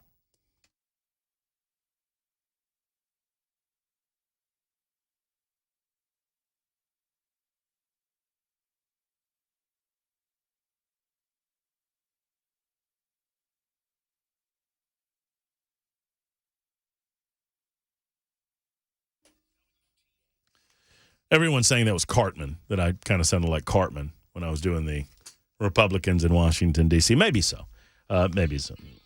We need a Senate majority, man. Anyway, let me talk about fun things, happy things. Let me talk about Nashville Safe House for just a moment. Mark and his team want you to know that there's still time. There's still, believe it or not, cross your fingers, there's still time. I mean, there's 10 shopping days left until Christmas. That means 10 days that you can beg of Mark to get that safe that you just purchased from Nashville Safe House to your home and at least beside the tree, if not under the tree. And they've got the selection for you. I'll tell you that. You will never lack for the selection at Nashville Safe House because they've got a safe for you. If they don't, then I don't know what to tell you. They have gun safes, they have jewelry safes, they have corporate safes, every shape and size imaginable, and the configurations within the individual safes are just endless. That you can remove platforms, you can remove shelves, you can add more for long guns, you can add more for short guns. If you're a business owner in the area, you need a safe, you need Nashville Safe House to get that commercial safe for you. They offer business safes in all sizes and security levels. The Safe House also has supplied high security safes and vault doors to the top jewelry stores and other businesses that require a way to protect their products, their cash, or their valuables. So it's time for the holidays, for any day. Let's get with Nashville Safe House to find out how they can suit you with a safe of your choosing. And remember, gun safes are sales tax free. That's a huge benefit, and there are incredible rebates going on right now. Ask Mark about those when you make the call or stop by. NashvilleSafeHouse.com online, NashvilleSafeHouse.com. Better yet, go by 4th Avenue South in Nashville. It's Nashville Safe House.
Super Talk 99.7 WTN. We'll speak with Scott Desjardins in mere moments. He will sit down with us and talk about his agreement on the NDAA, the National Defense Authorization Act. Right now, I want to go to the hotline. You know, you hear me talking about Pat Davis and yourhealthplanman.com quite a bit. I thought we would talk to him, considering that this is a tricky time of year for many folks regarding their health insurance coverage. Hey, Pat, how you doing? I'm doing great, Matt. How about yourself? I'm fabulous. Couldn't be better. Thursday, and we're just winding our way toward Christmas. And a lot of people are considering health coverage. Where are we in terms of, are people in different places when it comes to open enrollment? Where are we exactly in the decision-making process for folks who have families who are concerned about their health coverage going into 2024? Yeah, that's a great question. Open enrollment is kind of a crazy thing because a lot of people feel like, man, it's the only time of year I can get insurance, and it's not true. It's a time of year where you can get insurance through the government. And, a lot of people feel like, especially those that listen to your show and others, right, other conservative shows, like, I don't know that I really want to do that, and I don't want to be beholden to the government. And so what I tell people, Matt, I really honestly believe there are two scenarios that are a good fit for marketplace Obamacare plans, and that's people who are extremely poor or extremely unhealthy, taking high-dollar meds and whatever. And if anybody else fits any other category rather than that, I don't recommend having those plans. There's just too many options that are better. You're not beholden to the government. My message to people has been strong. If you have recently signed up for a health plan or you're looking for a health plan for the government right now, just get a hold of us first. We're not going to ever steer anyone in the wrong direction. Our phone number is 501-6. We use 855-4-PLAN-MAN, and also your healthplanman.com. You just click on that little get quote now and fill out a little information, and we'd never share that with anyone. And we can get that out there. So we want to help people as much as we can. That's what I tell people all the time. And one of the reasons I wanted to have you on was to say thank you.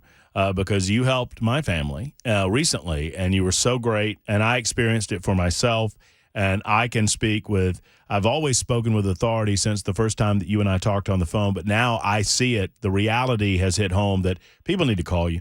I mean, wherever you are on the health insurance spectrum, you need to call Pat and his team and allow them to assist in giving you sage wisdom and sage advice. I think of myself as a smart guy, Pat, but – Man, I don't know healthcare like you. I mean, you are on top of it. So thank you for everything you do. And I just wanted to have you on to tell you how much we appreciate you, encourage people to go to the website or make the call, and wish you a Merry Christmas, buddy. Yeah, you too. Can I say one last thing? Yeah, real quick. Yeah. I want to encourage people that own businesses to call us because we're helping a lot of small businesses now. We've got some alternatives that are going to give people opportunity to be able to provide insurance for their employees, or maybe some that, just want to get better rates. We can do that too. That sounds awesome. Yourhealthplanman.com or 855-4-PLAN-MAN. Just spell it out on your telephone there. You'll get it. 855-4-PLAN-MAN. You'll talk to Pat or one of his team members, and they will assist you. Happy holidays. Merry Christmas, Pat. You too, my friend. Thank you. Take care. Appreciate it. Yes, sir. There's Pat Davis for a few more. Oh, I cut him off there. Premature caller ejection happens to me a lot. Started happening a little more as I get older. Might be a solution for that, too. That'd be Tennessee Men's Club. Yeah, it's too easy. It's too easy. Here comes the news on Super Talk 99.7. Oh, it's not Joan. I love him. It's Mac Morey.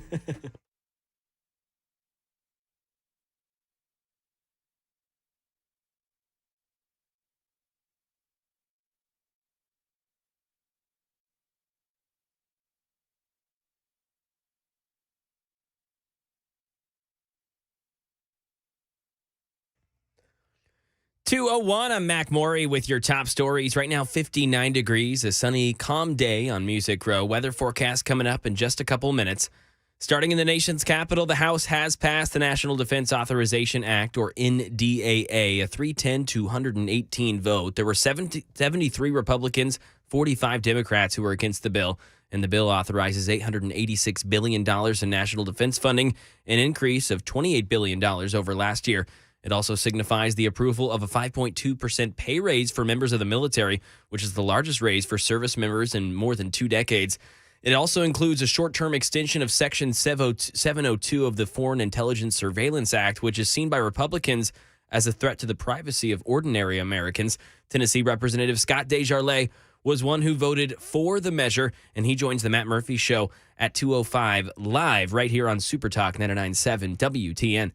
The Israel-Hamas war, new questions about Israel's efforts to do everything it can to minimize civilian casualties in Gaza. NSA Katera is in Tel Aviv with details of a new report about munitions used by Israeli defense forces. An alarming report that says that nearly half of air-to-ground munitions that have been used in Gaza are unguided, and those are known as dumb bombs. And the concern with those is that they are less precise, and so they pose a greater threat to civilians, especially in an area that is as densely populated as the Gaza Strip, one of the most densely populated areas in the world, and even more densely populated in parts of the south, for instance, where we know so many people have moved to try and flee the shelling in the north. So this comes, of course, as Israel has been facing growing calls to try and do everything it can to minimize civilian casualties.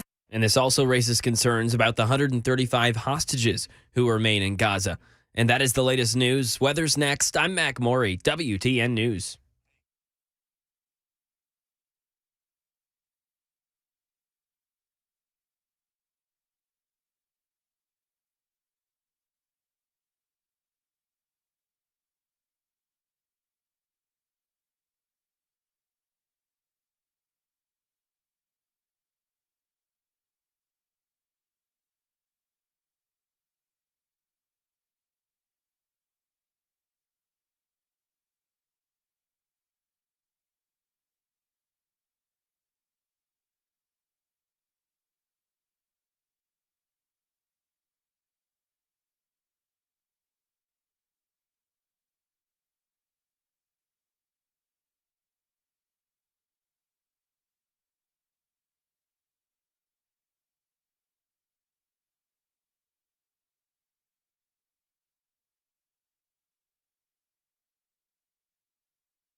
Here we are, and here we go. It is 2:06, almost 2:07. Good afternoon, and welcome back. Matt Murphy Show in progress on Super Talk 99.7 WTN. It's Thursday, December 14. You probably know that by now. Good afternoon. Hope you're doing well. It is our episode 475 of our proceedings here. And a Merry Christmas and a Happy Holidays to all of you. Coming up a little bit later on this hour, we will talk further about the Boston, Massachusetts mayor deciding to have a no whites allowed Christmas party. Or I assume if it's a no whites allowed party, they don't call it a Christmas party, because if you're woke enough that you're willing to have a no whites allowed party, you're probably talking about a holiday party as opposed to a Christmas party. Or God forbid, we're offering season's greetings, which I'm on record as saying if anyone says season greetings to me, I accept it in written form, but if you say it aloud to me, you're not going to like what you get back in return. Now, I'm just on record as that. Happy holidays. I'm all good. Merry Christmas. I'm all good with that as well. Representative Scott Desjardins joins us fresh off an air flight in which he's coming back home to God's country here in the state of Tennessee to talk about, amongst other things, the vote to pass the National Defense Authorization Act, which occurred earlier today. Representative Desjardins, good afternoon. Welcome. Good afternoon. It's an honor to be your 205 butthole guest. So I'm not going to scream and yell at you about your yay vote until I figure out why you made the yay vote. Okay. I have great concern about the NDAA. I know that you probably did as well, knowing you as well as I do. But when I saw your name on the list of yay votes, I thought, well, let's get Scott on and allow him to help us understand a little better why it was necessary. So I'm going to give you the floor and let you explain your decision to vote yay on this. Yeah, it was a tough vote because everything you hate about it, I hate about it. There's, a lot of issues, social issues that pollute these defense authorization bills and make it very hard for we conservatives to swallow. But as a member of the Armed Services Committee, I sit through classified briefings week after week, and frankly, what we're seeing with all the fires around the world scares the hell out of me. And so my number one job as Tennessee's only HASC member now is to keep our military funded, functioning, and lethal. And so that's my top priority. We had a really good House bill that we passed out with, good measures that passed 59-1, and not surprisingly, it goes over to the Senate. Schumer gets a hold of it, starts stripping things out. That happens every year. We didn't have any red flag laws in there this year. No draft your daughters, things that we fought in past years to keep out. We got some COVID restitutions in there. Well, one thing that was huge for me was we were able to kind of strip a lot of the DEI stuff, and they were promoting people based on checking some diversity box, and so we were able to remove that, and it's merit based again, and that's really important in terms of troop morale. So you're probably like everyone else, and me too. I saw all the check boxes going around about the things we had and then the things we didn't get. And, it's easy as conservative Republicans to focus on everything we didn't get and, not be proud of some of the things we did. But bottom line is, we got to keep our military funded.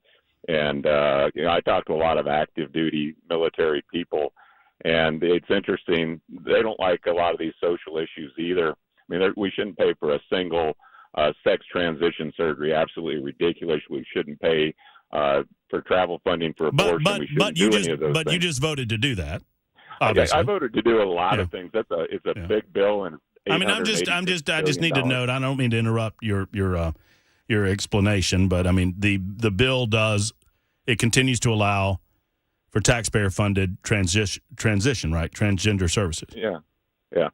And what the military guys that I talked to said, all these things that we focus on as Republicans and try to remove, it's important, but it doesn't affect them in their day-to-day operations the way we think it does. What they care about, they want their pay raise, which we had a record pay raise, 5.2%, not enough considering the inflation, but it helps them.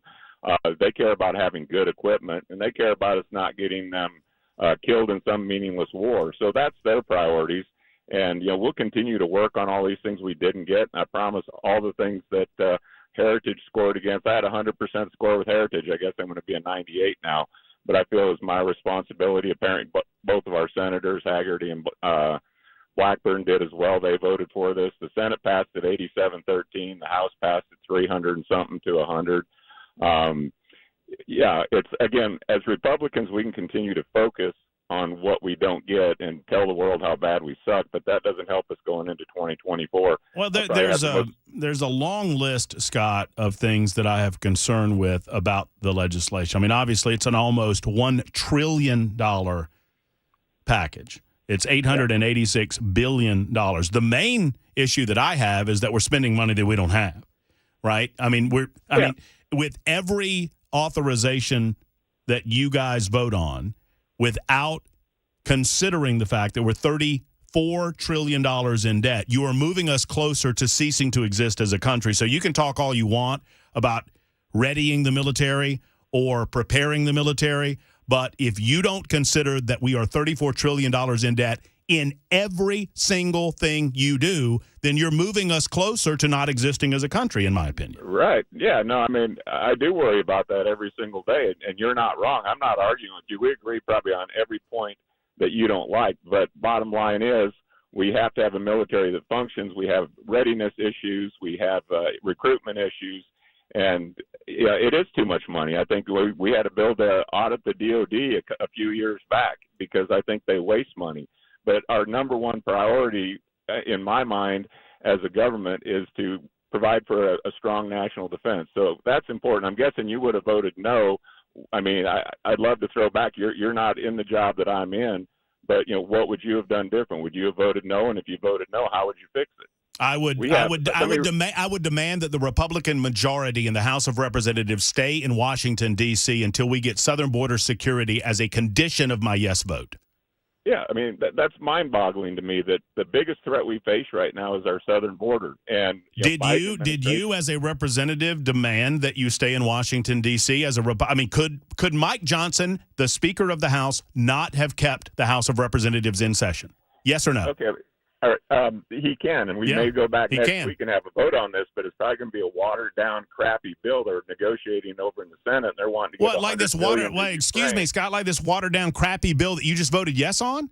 I mean, tell me. You want to talk about the concessions that Republicans had to make and us focusing on the negative. Tell me the positives. Tell me what we got out of this legislation that Democrats didn't want, that they didn't want in the bill, that you got in the bill and stayed in the bill. Well, if you want to talk about nitpicky things like, they can't fly their LBGT or Black Lives Matter flags, that's in there. We did block a lot of climate change things. Did you vote funding on abortion travel? Is that in the bill? That was in the bill. So we're still funding abortion travel? Yes, and it shouldn't be in there because of the Hyde Amendment. So you couldn't even get that big piece. I mean, is that not a big piece to you? It is a big piece. I told you I agree with everything you said, but we still have to fund our military. We look at our Republican majority, Matt. We've got about a 3-seat majority. No, you need to look at it because you're acting like we can move heaven and earth. We've got the House majority, and it doesn't even function because there's 5 or 6 people that can't work together as a team. We had 8 Republicans. Y'all worked together yesterday. Hold on, Scott. Y'all worked together yesterday. You voted unanimously on the impeachment inquiry. How in the world can you vote on that and work unanimously together on that, and you can't manage to stop government funding of abortions through the military? Yeah, well, okay. We don't have the Senate. We don't have the White House, and that drives a lot of things. Mike Johnson, who is basically our third-string quarterback, because 8 guys along with 208 Democrats sacked our starting quarterback. You may not love Kevin McCarthy, but I'll guarantee he was a better negotiator. So we go in there. Mike Johnson's up against Chuck Schumer, really Mitch McConnell, Hakeem Jeffries, and Joe Biden, and somehow you expect us to win. We got what we can get. We're going to go into this process again. We'll start debating the next NDA in about 3 months. We will try to get rid of all those things. But in the meantime, like I said, how many military guys did you talk to and ask them what their opinion was? I know the conservative discussions because I've been one of those guys for 13 years. I'm not a conservative, out of Scott. 100 times. I'm not a conservative, Scott. Thank you. You're Go a ahead. libertarian. Yeah, that's right. Go ahead. But, okay, what are you? I'm a libertarian. Okay, well, that's fine. You can be a libertarian. But the bottom line is... thank you. I'm glad that I have your permission. Go ahead, please. Well, I'm a butthole, so,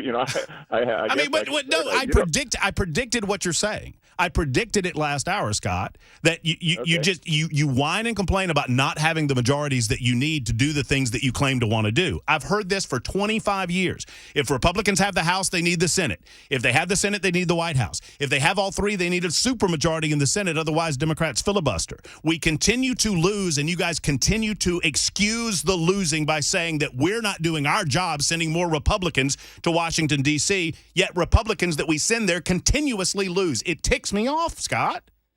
Well, and we beat each other up. A Democrat passes this bill, they brag all day long about how good it is. We can find the negative in everything. We did some good things in this bill, and I can make you out a list, but you probably won't read it on the air.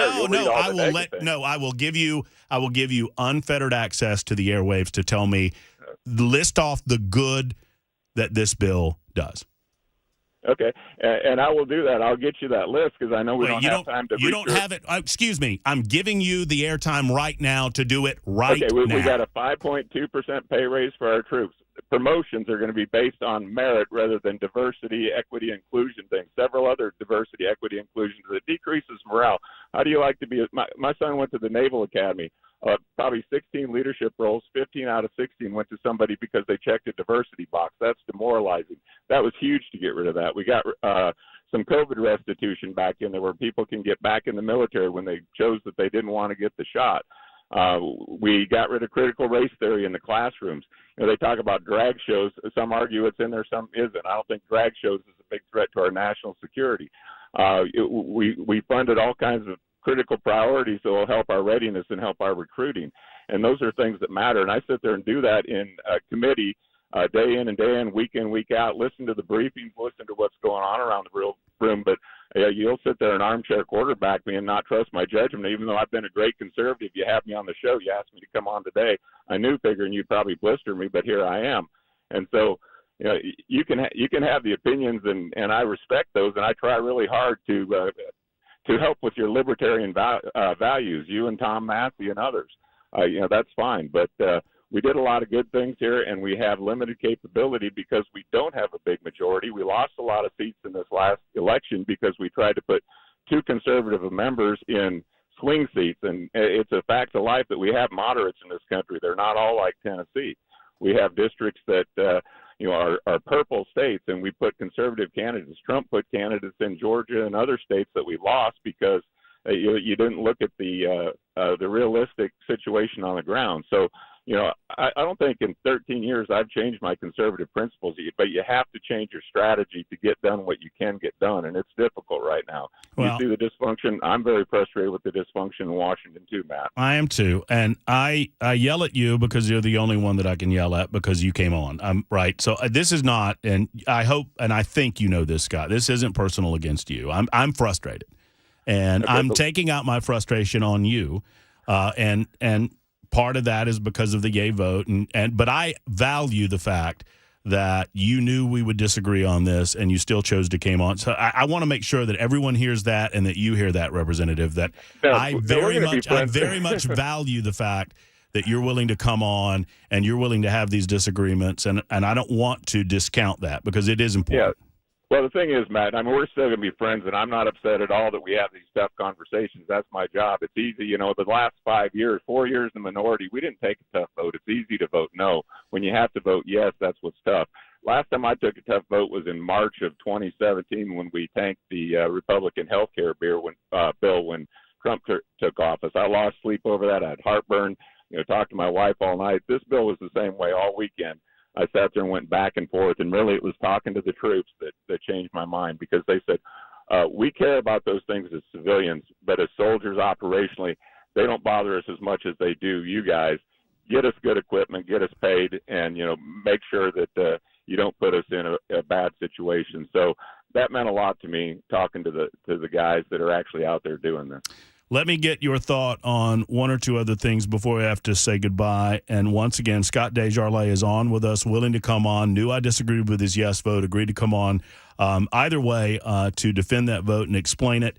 How can you justify voting for any piece of legislation that authorizes a surveillance program that was misused by the deep state to spy on a presidential candidate of the United States? Yeah, well, I mean, this is a 4-month extension that never should have happened. It's like there's a save the date for FISA renewal, for Farm Bill renewals, for funding the government. Every year we know this is coming, but our leadership, not all their fault because we wasted a month trying to find a new speaker. This should have been handled. We had 2 bills that went to Rules Committee, one out of Judiciary, passed 35-2, one out of Intel that passed unanimously that were supposed to come to the floor this week, didn't get brought up because of differences within, frankly, our Republican Party and a small group that, fight battles that we can't win. with the conference that we have. So yeah, there's no excuse for that. And what I think I want to see, neither of those bills had accountability in there. There's people, the FBI admits that they screwed up, that they cheated, that they broke the law, that they went to FISA courts. I want somebody punished. It's like I want some butts on this one. And there's no repercussion. How do we have any faith in the DOJ or FBI if these people aren't held accountable? So what we're stuck with now is a 4-month extension that was tagged onto the NDA, had no business being there, but it's this must-pass end-of-the-year incompetence that you talking about all the buttholes in Washington should have never let get to this point, and you're not wrong. And so I'm very frustrated with that, but I'll tell you this, I'd rather have 4 months to get it right than have them cram some 5-year extension of this where we don't have accountability, we don't have guardrails, and they continue to spy on Americans. So, I'm all over this one. I don't like the 4-month extension either. It should have not been attached. But hopefully before April, we'll get this right, and we'll have something where some people have to pay a price for the crimes they committed in the FBI, DOJ. James Comey would be great. There's several others, and let's hope and pray we can get that right. Scott Desjardins, thank you for spending time with us. Thank you for being willing to come on, and we appreciate you. And we'll talk to you again very soon. Sounds good, man. All right, man. Take care. There's Scott Desjardins. Look, I'm simultaneously frustrated and angered by him, and I appreciate the fact that he's willing to come on. He knew what he was going to get, and he came on anyway. The laundry list of bad does not outweigh the justification that you have to pass this in order to continue to fund the military. To me, what do you say about it? 615-737-9986, 615-737-WWTN, either via super text, a lot of you super texting on this matter, or telephone calls. We'll take your calls next.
The National Defense Authorization Act was passed today. Tennessee Representative Scott Desjardins was one of the yay votes on that. He joined the Matt Murphy Show. Listen in, 2:30, Super Talk, 99.7 WTN. Really, that passed? I hadn't seen that. Who voted for it? You won't care too much about it. You're not too passionate about it either way. You'll be fine. Jody Barrett, I'm going to tell on him because I like Jody a lot. Our state representative, one of our state representatives, Jody Barrett, who, if you guys remember, if you were listening back then, I think I was filling in for Brian when I did this. They voted to expel the Bullhorn Trio, and Jody voted against expelling Gloria Johnson. And it upset me. It upset a number of others. And so I had Jody on and you know, kind of leveled my frustration against him. So Jody has been listening, and he wrote in and said, "You're an angry elf." And I responded by saying, "Well, I yelled at you first." And he goes, "Yes, you did. It's true. I like Mad Murphy. He's fun." I just, look, I'm a true believer. And I will disclose something that I just texted to Scott Desjardins in the aftermath of that conversation. I said, I do appreciate you. I got hot for a minute. I try not to talk over people. I apologize for that. I'm a true believer. I do think you're one of the good guys. And I didn't put this in there. I would add in context. I just completely disagree with his vote. I disagree with the way that Republicans continue to get owned by the deep state and the political left. And I am frustrated.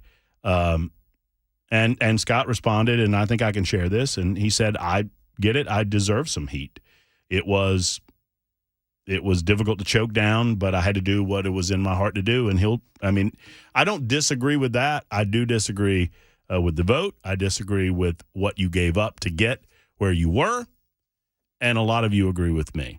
Here's what you didn't get. And Scott accused us of focusing on what we didn't get as opposed to what we did get. Well, they got military authorization. They got a lot of billions and billions and billions of dollars for the United States military industrial complex. Billions of dollars to build more things. Billions of dollars to supply our military.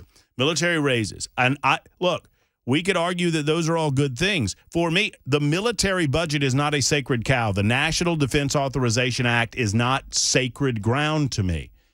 We should discuss anything and everything that will reduce our federal burden regarding our debt. And everything that they do should be measured against the spending of the money against our debt. It makes no sense to give the military a raise 5.2% when that's going to come back to haunt them with inflation because you're printing money to do it. All right, so let's just real quick walk over the financials of that. You get the bonus of going home and seeing military families and saying, "Hey, I helped get you a 5.2% raise," and everybody goes, "Yay," and everybody goes, "Yay," and everybody goes, "Yay." But by printing that money, instead of that being real money, by generating that money out of whole cloth, you're infusing money into our system that's going to lift inflation.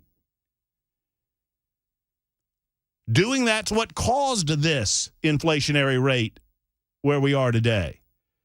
Ironically, Joe Biden's Inflation Reduction Act causes inflation to go up. And this will too, by overspending.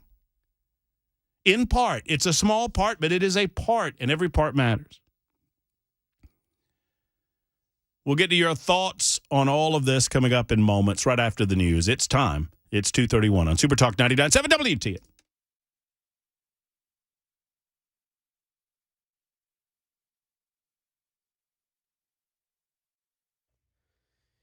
.231, I'm Mac Maury with your top stories. 59 degrees, a sunny day in Nashville. Weather forecast just a couple minutes away. And the House of Representatives, as you may have heard, voted to pass the National Defense Authorization Act, or NDAA, today, a 310 to 118 vote. The bill authorizes almost $1,886 billion in national defense funding. It's an increase of $28 billion over last year.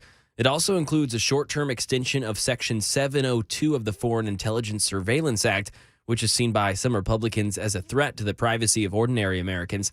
Tennessee Representative Scott Desjardins was one who voted in favor of the measure, and he joined the Matt Murphy Show on Super Talk 99.7 WTN. Bottom line is, we have to have a military that functions. We have readiness issues. We have recruitment issues.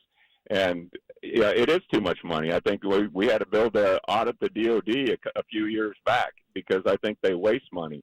But our number one priority, in my mind, as a government, is to provide for a strong national defense.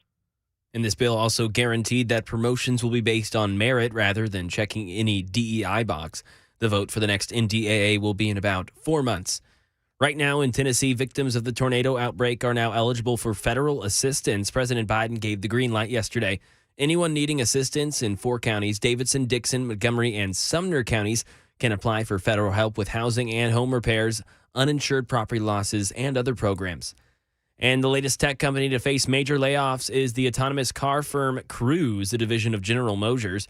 Mike Dubusky. Cruise is laying off over 900 workers, just about a quarter of the company. It comes as California regulators investigate the crash of one of Cruise's self-driving Chevy Bolts, which in October struck and injured a pedestrian. Company leadership says the cuts allow Cruise to focus on delivering improvements to tech and vehicle performance.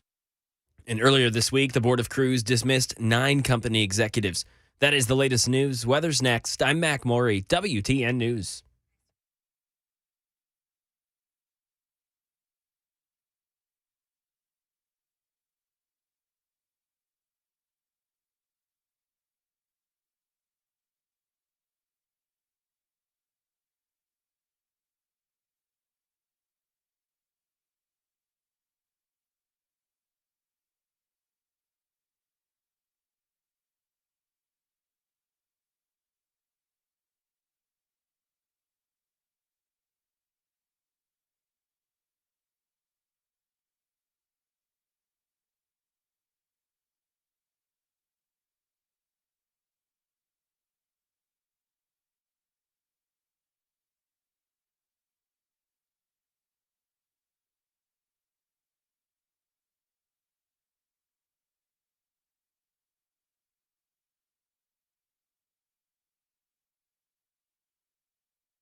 Super Talk 99.7 WTN, the Matt Murphy Show in progress. We'll hand off to Brian Wilson and The Drive coming up later on this afternoon. By the way, I noted this once earlier today. I'll do it again. We've got First Amendment Freestyle Friday tomorrow. Jay St. Clair will be here. It's one of the favorite segments for loyal listeners to my show on Super Talk. The Friday segment will start at 12:15 and run through 1. We'll answer all of your legal questions at that time. At 1:05, we'll welcome back to our studios Taylor Hicks, a good friend of the show, fabulous singer, Nashville man now, lives in town. We will talk with Taylor about the holiday season and some of the things he has going on the horizon. We'll kind of soften it for the holidays. And then, of course, our regular Friday feature at 2:05. It is Friday Mac Attack. What are we doing for Friday Mac Attack tomorrow? Do we know? The Christmas movies. Christmas movies. Correct. Plenty of, oh, man, there's plenty of draft opportunities there. Which way you going, Bell? Not telling you. You're smart. I like you. Hey, is Taylor playing in town? I'm certain that he is. He's got a new version of Jingle Bells out, I think. He's got his own little soulful version of Jingle Bells, and I want to say that there's something coming up with him that he wants to promote. He's got to have a Christmas or a New Year's show somewhere. Yeah, you would think so. Yeah. So we'll talk with him about that starting tomorrow at about 1:05. Taylor Hicks, good guy, good friend.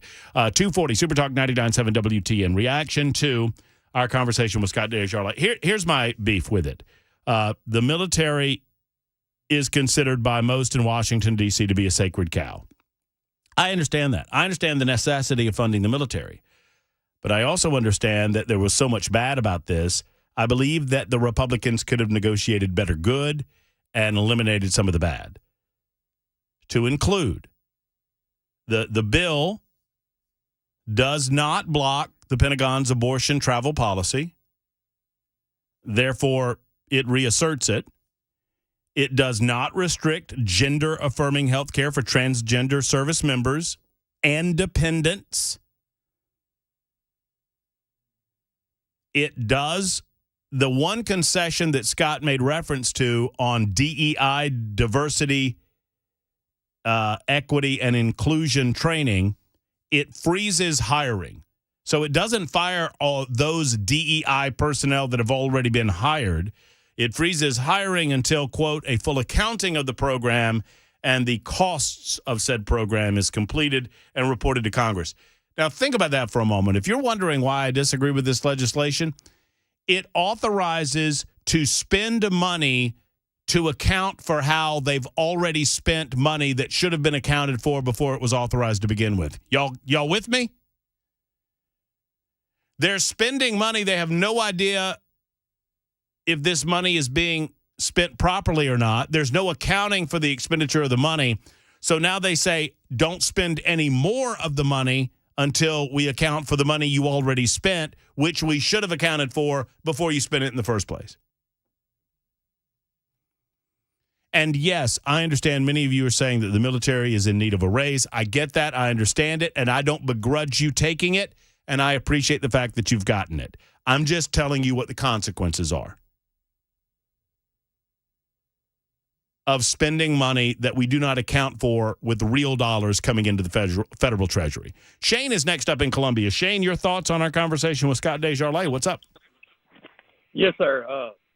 I listen regularly, and it's just to the point that, I'm a metal fabricator, and when I go to a customer, I tell them what I'm going to do, and I do everything in my power no matter what obstacle comes up in my front. And it's to the point now that these politicians, they go up there and they compromise. And it's like you said, they lack common sense. It's as soon as they get to Washington, D.C., their common sense is gone. Everything you said about inflation is exactly right. Yeah, the military needs a raise. But how about we lower inflation and every citizen in the United States get a raise? Yeah, stop spending. No, you're right. Stop spending money that we don't already have, and everyone would get a raise because we would get back to normal inflationary rates. Inflation is a normal thing. Inflation where it is right now is not a normal thing. You're correct. They also, it's a non-starter for me that they included. They should have carved out FISA, that Section 702 of the Foreign Intelligence Surveillance Act, and dealt with it separately after the new year. instead of extending it. And Scott points out we just extended it till April. The section allows the U.S. government to spy on U.S. citizens if those U.S. citizens are talking to foreign nationals on a U.S. phone. That's wrong.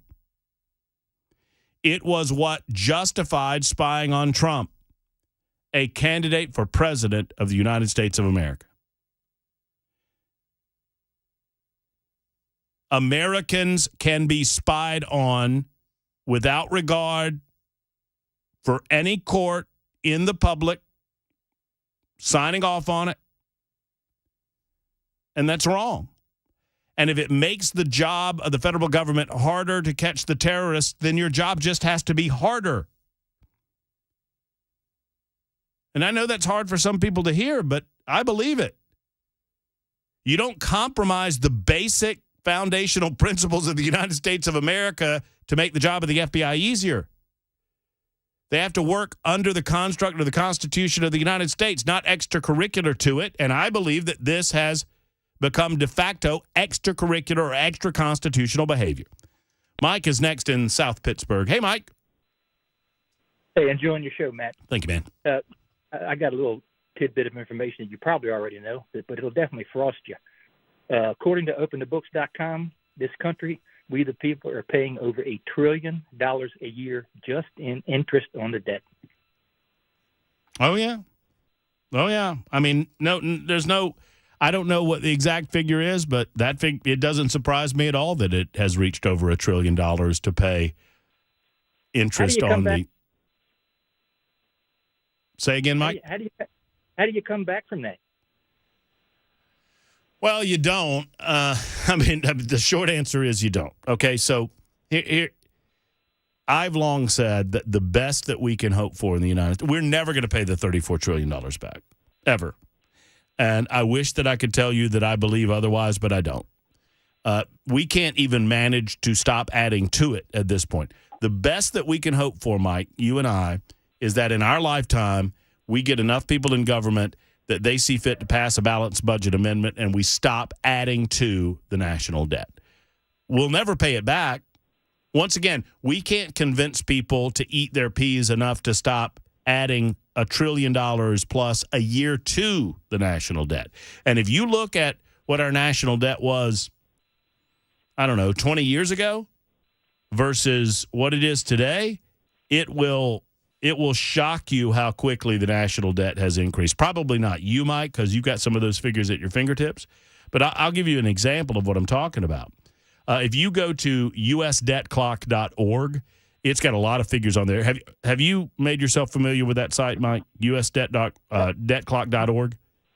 No, that's new to me. I'll check it out. Go and check it out. If you're a man who likes figures and you like these types of numbers, you'll appreciate this. So usdebtclock.org, and I'm going to let you go and let you continue to listen online. It sets our current U.S. national debt at $33,915,674,000,000 and accounting. And I can't do the rest of the numbers because they move too fast. It shows that the debt per citizen of the United States of America is over $100,000, and the debt per taxpayer is at $259,000. You do the time machine on this, if you go back in time to, what do you want to go back in time to, Bell? Think presidential years, because that's the way that it's divided up. I would say go back to, what year was it that we had the last surplus under Clinton? I'll tell you what we'll do. Let me do this first. Let's go back 15 years, 2008. Okay. 15 years ago, 2008, our national debt was $11 trillion. Our national debt is $34 trillion. In 15 years, we have added $13 trillion to the national debt. In 15 years, we have more than doubled, actually tripled. We've now tripled our national debt in 15 years. In 15 years. Now, if you want to go back a little further, did you say, let's do 2000. That was the year of Clinton. In 2000, 23 years ago, the national debt was $5 trillion. It's just embarrassing. It's $34 trillion now. It's embarrassing. Embarrassing is a great word. Unsustainable is another good word. It's literally, these politicians literally think this debt doesn't matter, but for some reason, we still need to be taxed. You know what all that matters to these politicians? is Keeping getting their reelected. jobs, And for yeah. whatever reason, people do not consider the national debt when they go to the polls. They consider the immediacy of getting what they want out of the federal government, or the promise and the premise that you will get less federal government if you vote for so-called quote-unquote conservatives. Yeah. And you don't get it. And you don't get it. They don't give it to you. And then they say, we're trying our best, just like Desjardins did. And I don't fault Scott as a man. I fault him based on the premise of his argument. We're trying our best. Well, you're failing at your best. Your best is not good enough. That's from a movie somewhere, isn't it? We're trying our best. Your best is not good enough. What if this is as good as it gets? You're a jerk. We have to establish tomorrow before we do the draft if Die Hard is a Christmas movie. Are we all in agreement that it's a Christmas movie? We have to do this before. I'm not trying to get a tell. I'm just asking the question. We'll see. Well, yeah, we'll let you know. We'll let you know? Your people will talk to my people?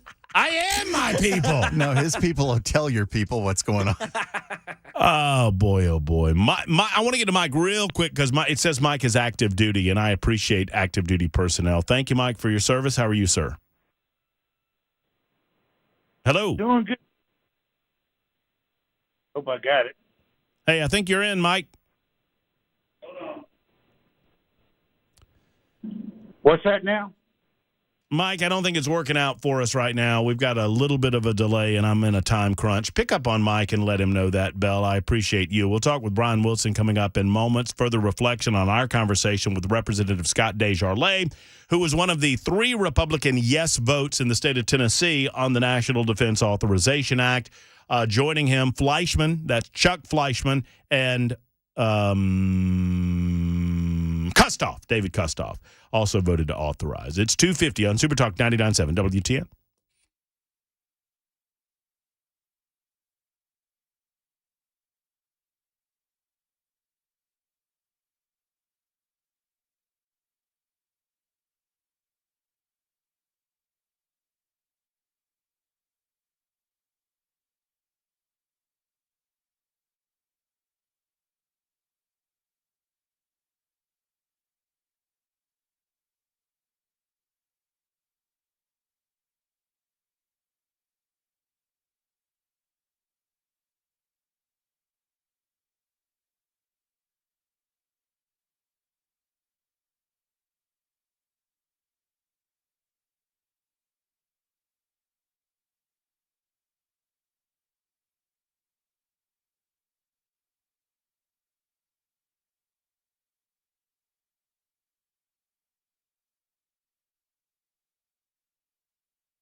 Wrapping up our portion of the day and handing off to Brian Wilson in the drive. You know, Belle Kay tells me that I looked like an absolute idiot when I was screaming and yelling at Scott Desjardins earlier. I did not say that. That's what I heard.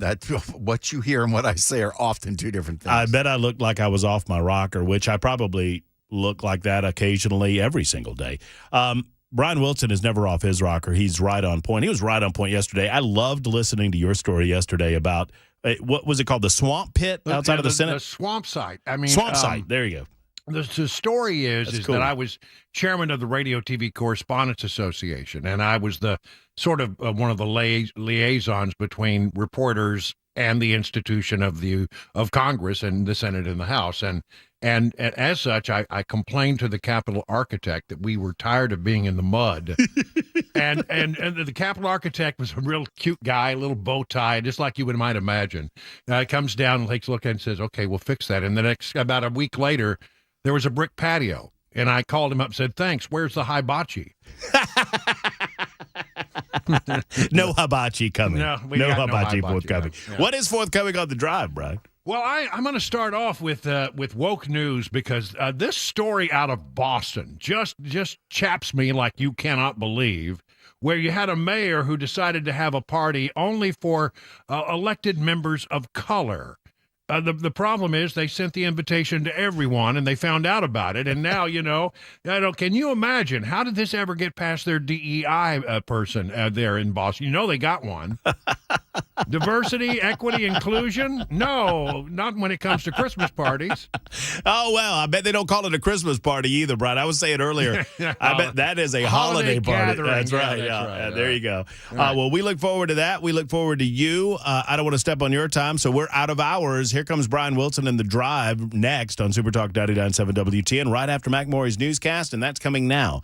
Thank you, friends. We'll be back tomorrow for our First Amendment Freestyle Friday. Hope you join us. Until then, have a wonderful afternoon. Happy anniversary to my lovely bride, E. We're going out tonight on the town, and I'll pick you up soon, honey. Until then, till tomorrow. So long, folks.